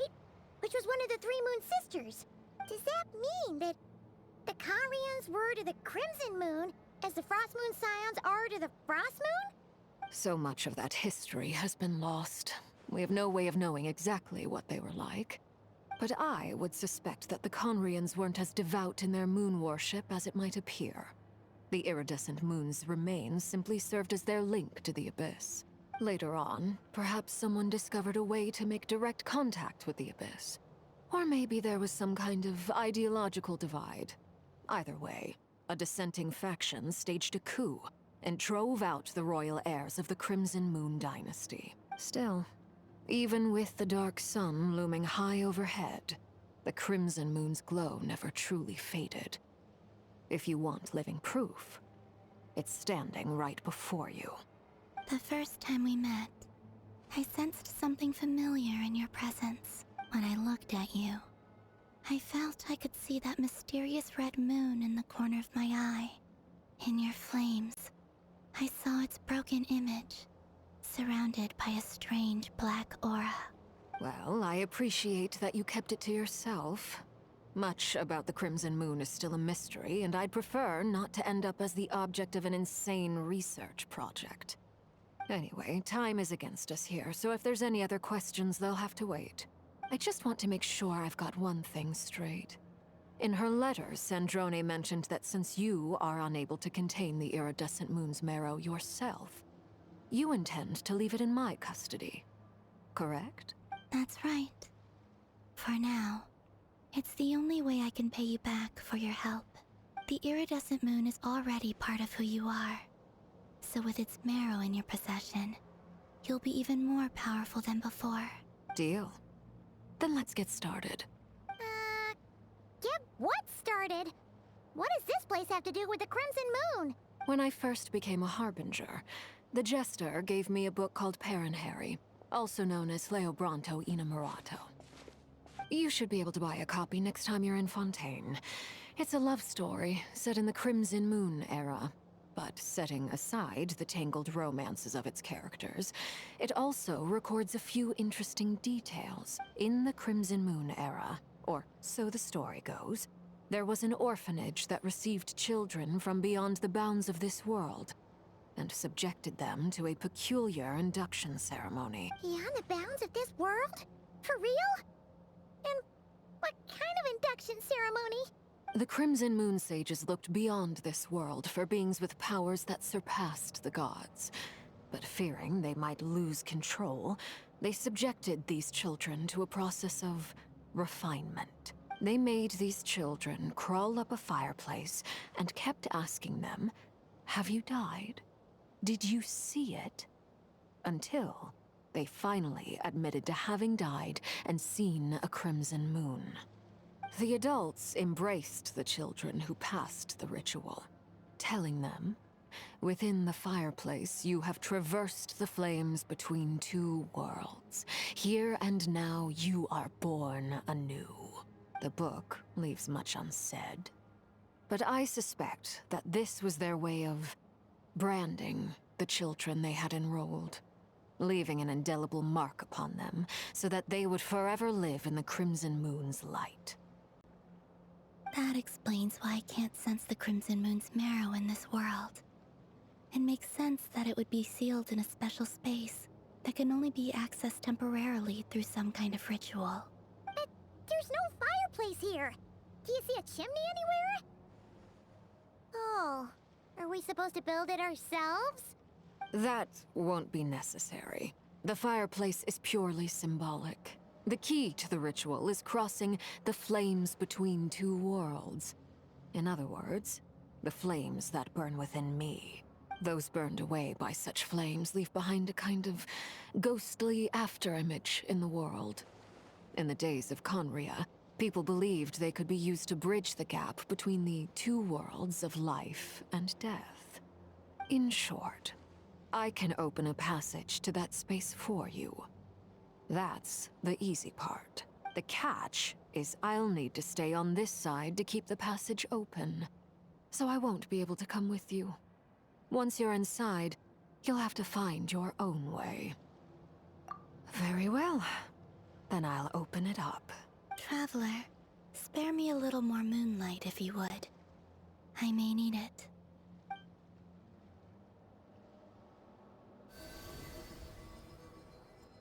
Thank you. I feel like I've recovered some of my strength now. It should be enough to move us across short distances, and confront whatever dangers might await.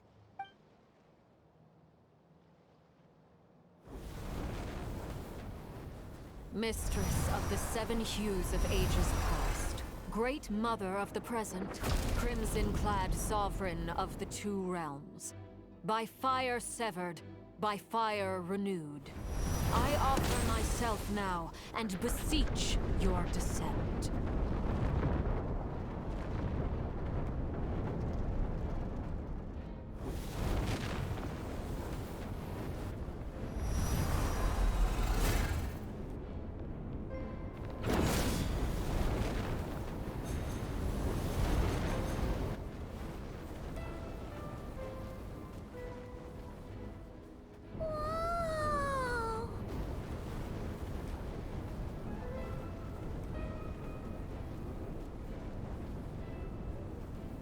One word of advice. As you're crossing over, no matter what voices you hear, do not answer. Got it!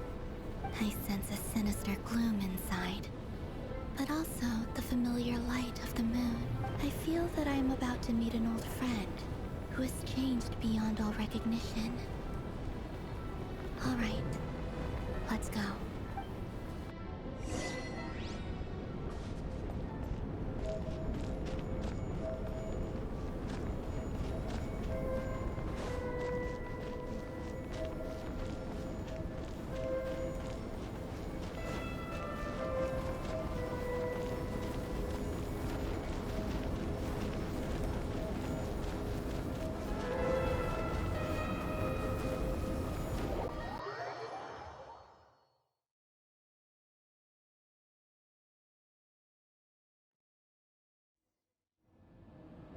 I sense your presence, and craving death and rebirth. Wait, why are you? You have crossed over from another world, transcending fate itself. I have no right to.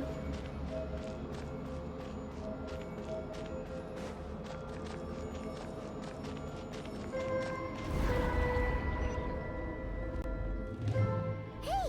Look up at the sky! A red moon! This must be the spot, right? Is that the abyss? It's practically filled the entire place! What now? What a tragic sight. Fragments of your broken body, seized by the abyss. Careful! There's something spooky about this place. Feels like something is lurking in the fog. Paimon's right behind you. Whatever you do, don't run off without her.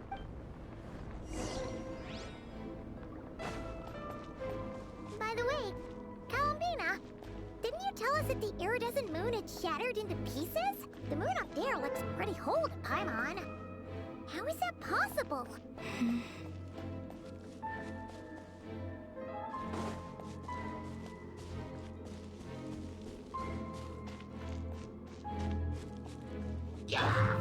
Stabilize! Quietly now.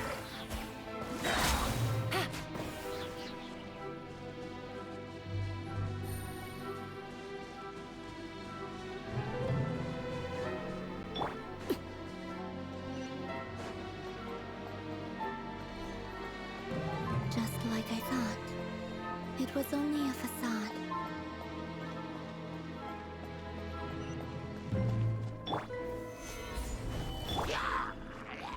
Let's light it up! Gotcha! Overruled!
sensing anything up there. It's coming from under the mountain. Let's see. Ah! There's some kind of weird shadow over the water. Wait, see that? Looks like a mechanism of some sort. Let's check it out.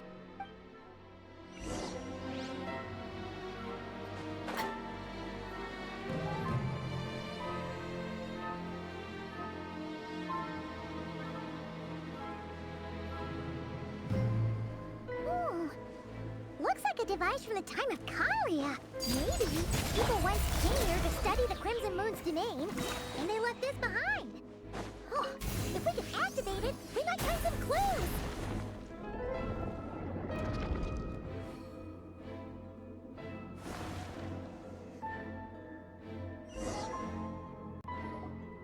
Hey, look at that! Now that the mechanism's running, the shadow in the water looks different. Do you think these mechanisms might be the key to unlocking the secret? Let's try to find more. Felindis, we'll leave the rest of the research in your hands. We'll be heading back now. I hope this isn't ruining date night. Ugh. Mind your own business. Just leave me some snacks on the table. Felindis? Is that Riru's girlfriend? How come we're hearing her voice here? Oh yeah. So, do you think she was studying this strange space all along? The Abyss has made this space extremely unstable. Maybe that's why some of the things she said and did were preserved here. Like echoes. Or after images. Whenever I see this view, it takes me back to a poem from my childhood. Waning moon, oh lifeless damsel, weeping on the mountain crest. Mourning still in wistful tone, her fragile soul now laid to rest. For me, of all people, to be here investigating the mysteries of the Crimson Moon space. Is it a coincidence? Or something more?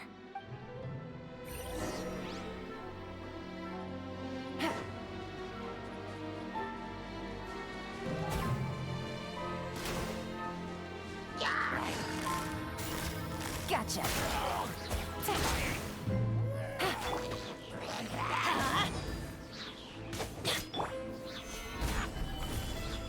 This is order.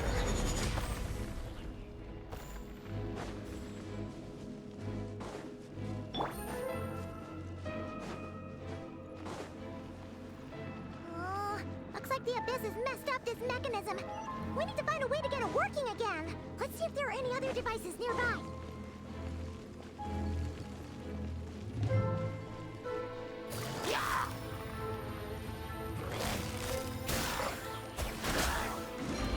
Game's up. Fun's over.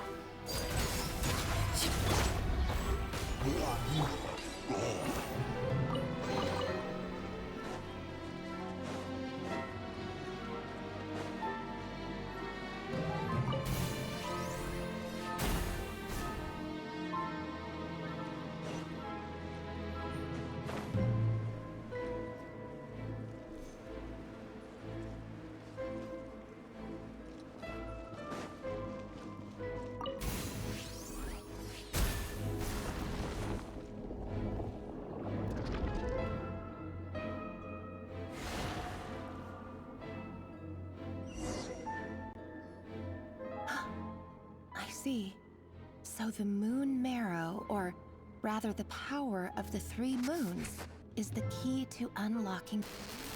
If it really does exist, then maybe this madness can finally be put to an end.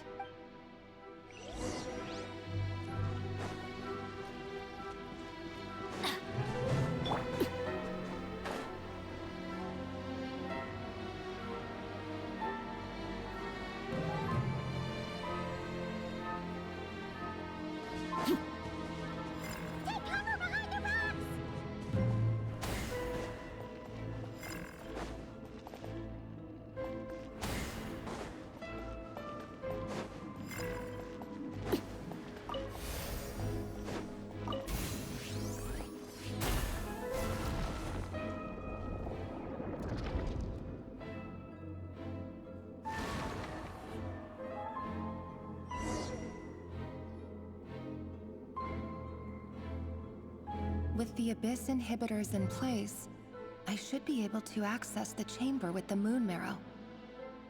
Oh, Rerir, with every step you take, you're drifting further from what you truly desire. But you're not the root of the problem. Ever since that outsider set foot in Conria, the Vinster King has sunken deeper into madness. If only I could get my hands on that outsider.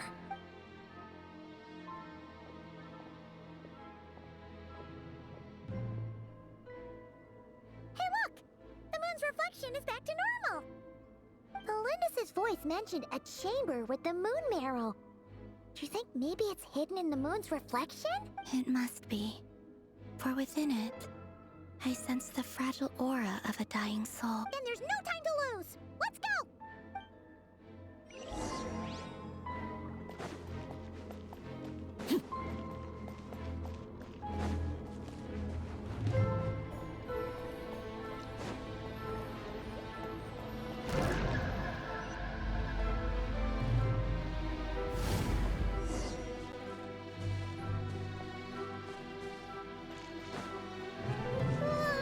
These things are so creepy! Looks like we'll have to destroy them if we want to get to the iridescent moon marrow.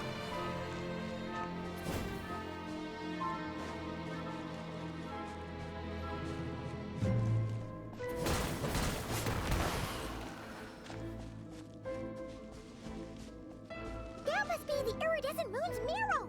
Oh, but we'll need to destroy these things before we can reach it!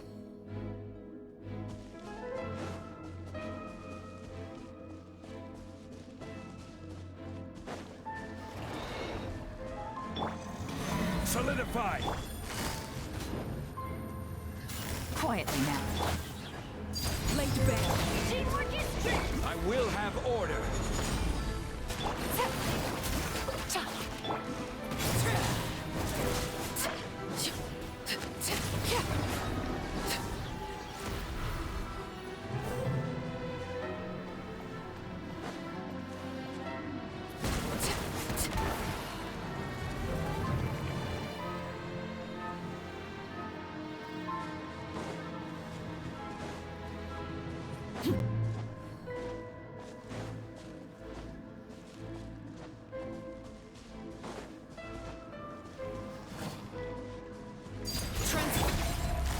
Busted.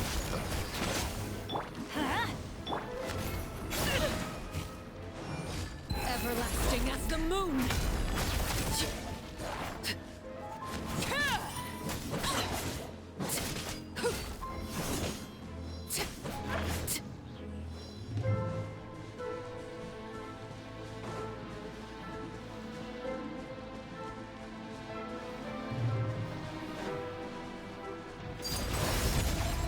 Quietly now. Here comes the catch. Let's light it up!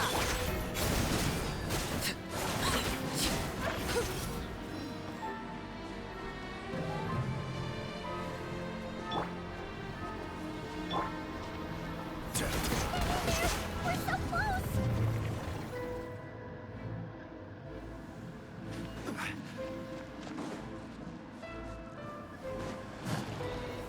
Gather! This is order! Gotcha! Overruled! Game's up. Fun's over. I'm going in!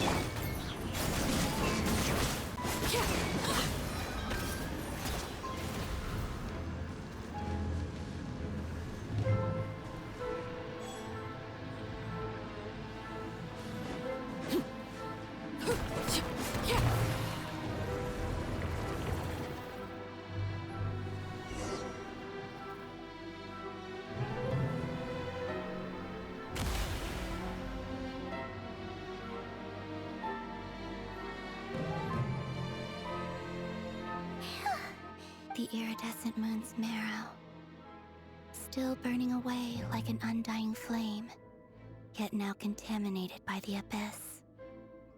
It has taken on a new form entirely. If we can purify the abyssal power within, we should be able to obtain its untainted essence.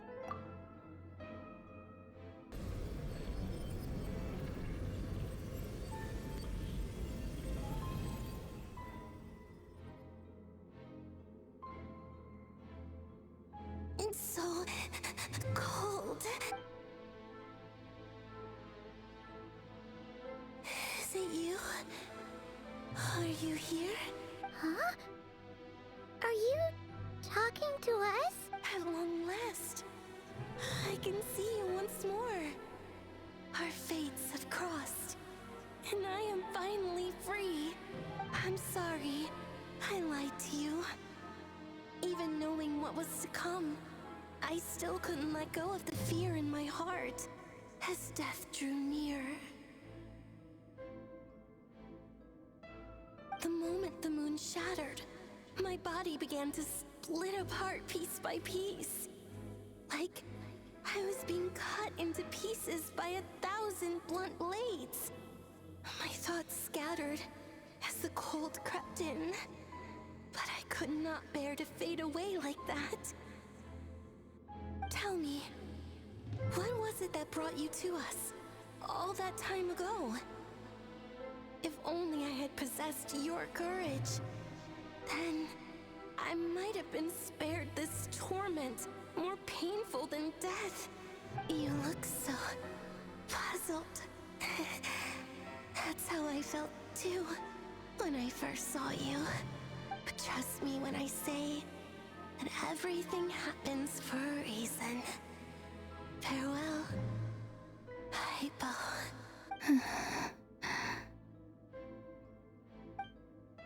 What was that all about? It sounded like she was speaking to a long-lost friend. But none of us have ever met her before. Perhaps. She took me for the goddess of the frost moon she once knew. For a fading soul like hers, our auras must be too similar to tell apart. But anyway, we've got the iridescent moon's marrow now. That should help you regain your strength, right? Alright. Time to leave this place and meet back up with Arlecchino. Let's go!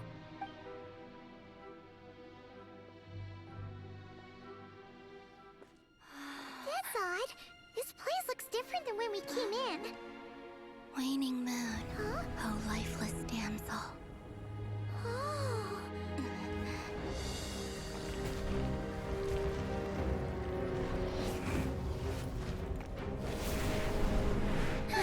Hurry! The place is collapsing! It wants to trap us here. Who's it? The Abyss? Now we've taken the moon marrow. All that's left here is a dark will. It will show us no mercy.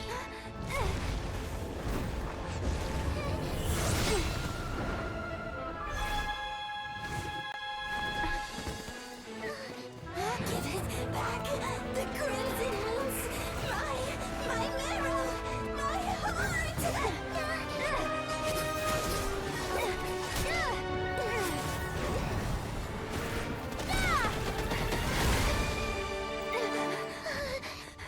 Finally! Huh? Oh no! The exit's blocked! They're back! Now what do we do? This is where you fall. Witness my rise. Hey, it's... What are you waiting for?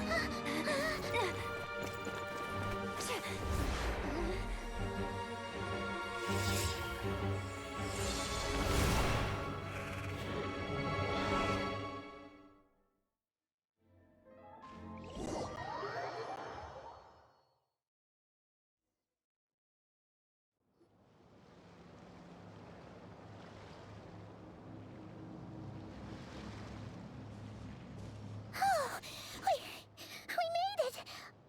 Was that you, Arlecchino? Did you save us? Wait, your hands! They're... Oh, this? Don't worry. It's a small price to pay. The Abyss wanted to trap you inside, and I defied its will by bringing you out. No wonder it's a little angry. No. I have paid the price, albeit a small one, and it cannot be undone. My hands have already fused with the Abyss. Purification would simply destroy whatever's left of them. Oh, we're so sorry, Arlecchino. Paimon can't believe you'd make a sacrifice like this for us. As much as I'd like to call it a favor, the truth is I was simply holding up my end of the deal.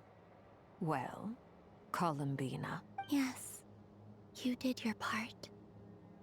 And as promised, I will leave the iridescent moon's marrow in your care. From...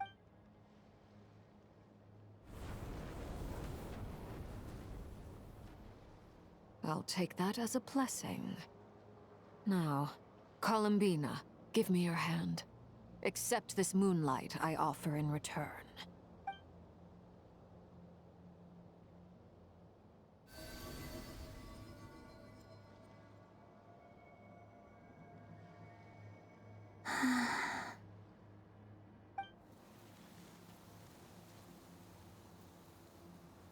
Feeling stronger? Hey, Columbina, are you okay? I'm fine. Our powers are a little at odds, that's all. By the Frost Moon's authority alone, wielding the power of the other moons was always going to be a stretch. Still, I think it's fair to say that your strength has returned, at least to the level it was at as Third Harbinger. It's still not enough.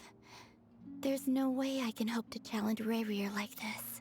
Just one more ray of moonlight, if you would. It's okay. I can take it.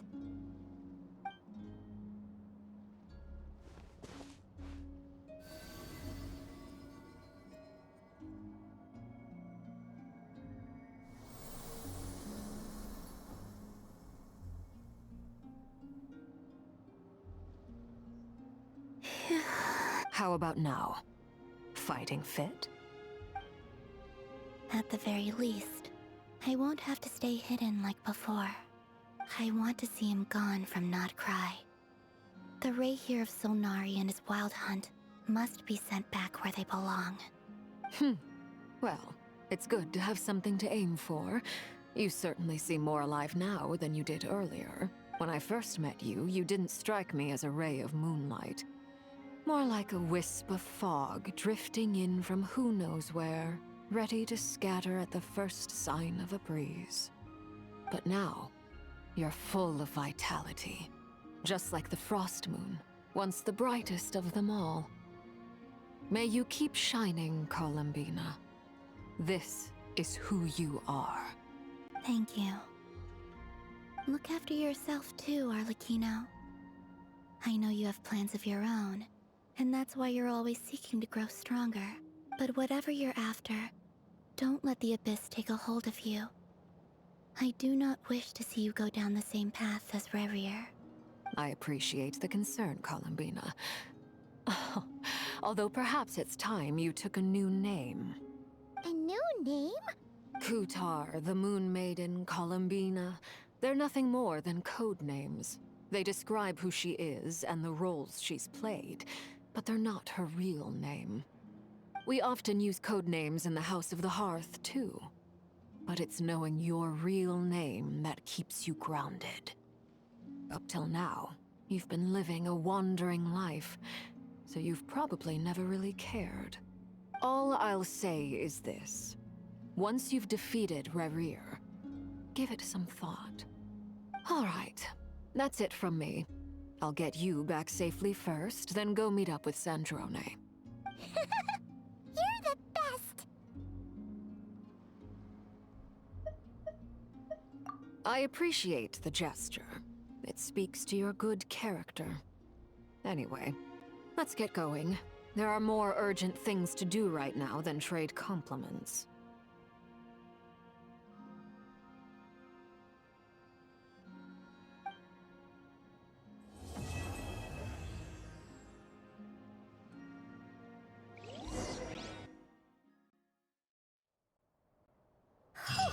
It was a close call, but we got the iridescent moon's marrow and restored Columbina's strength, and that's all that matters. In other words, mission accomplished. Paimon wonders how everyone else is doing.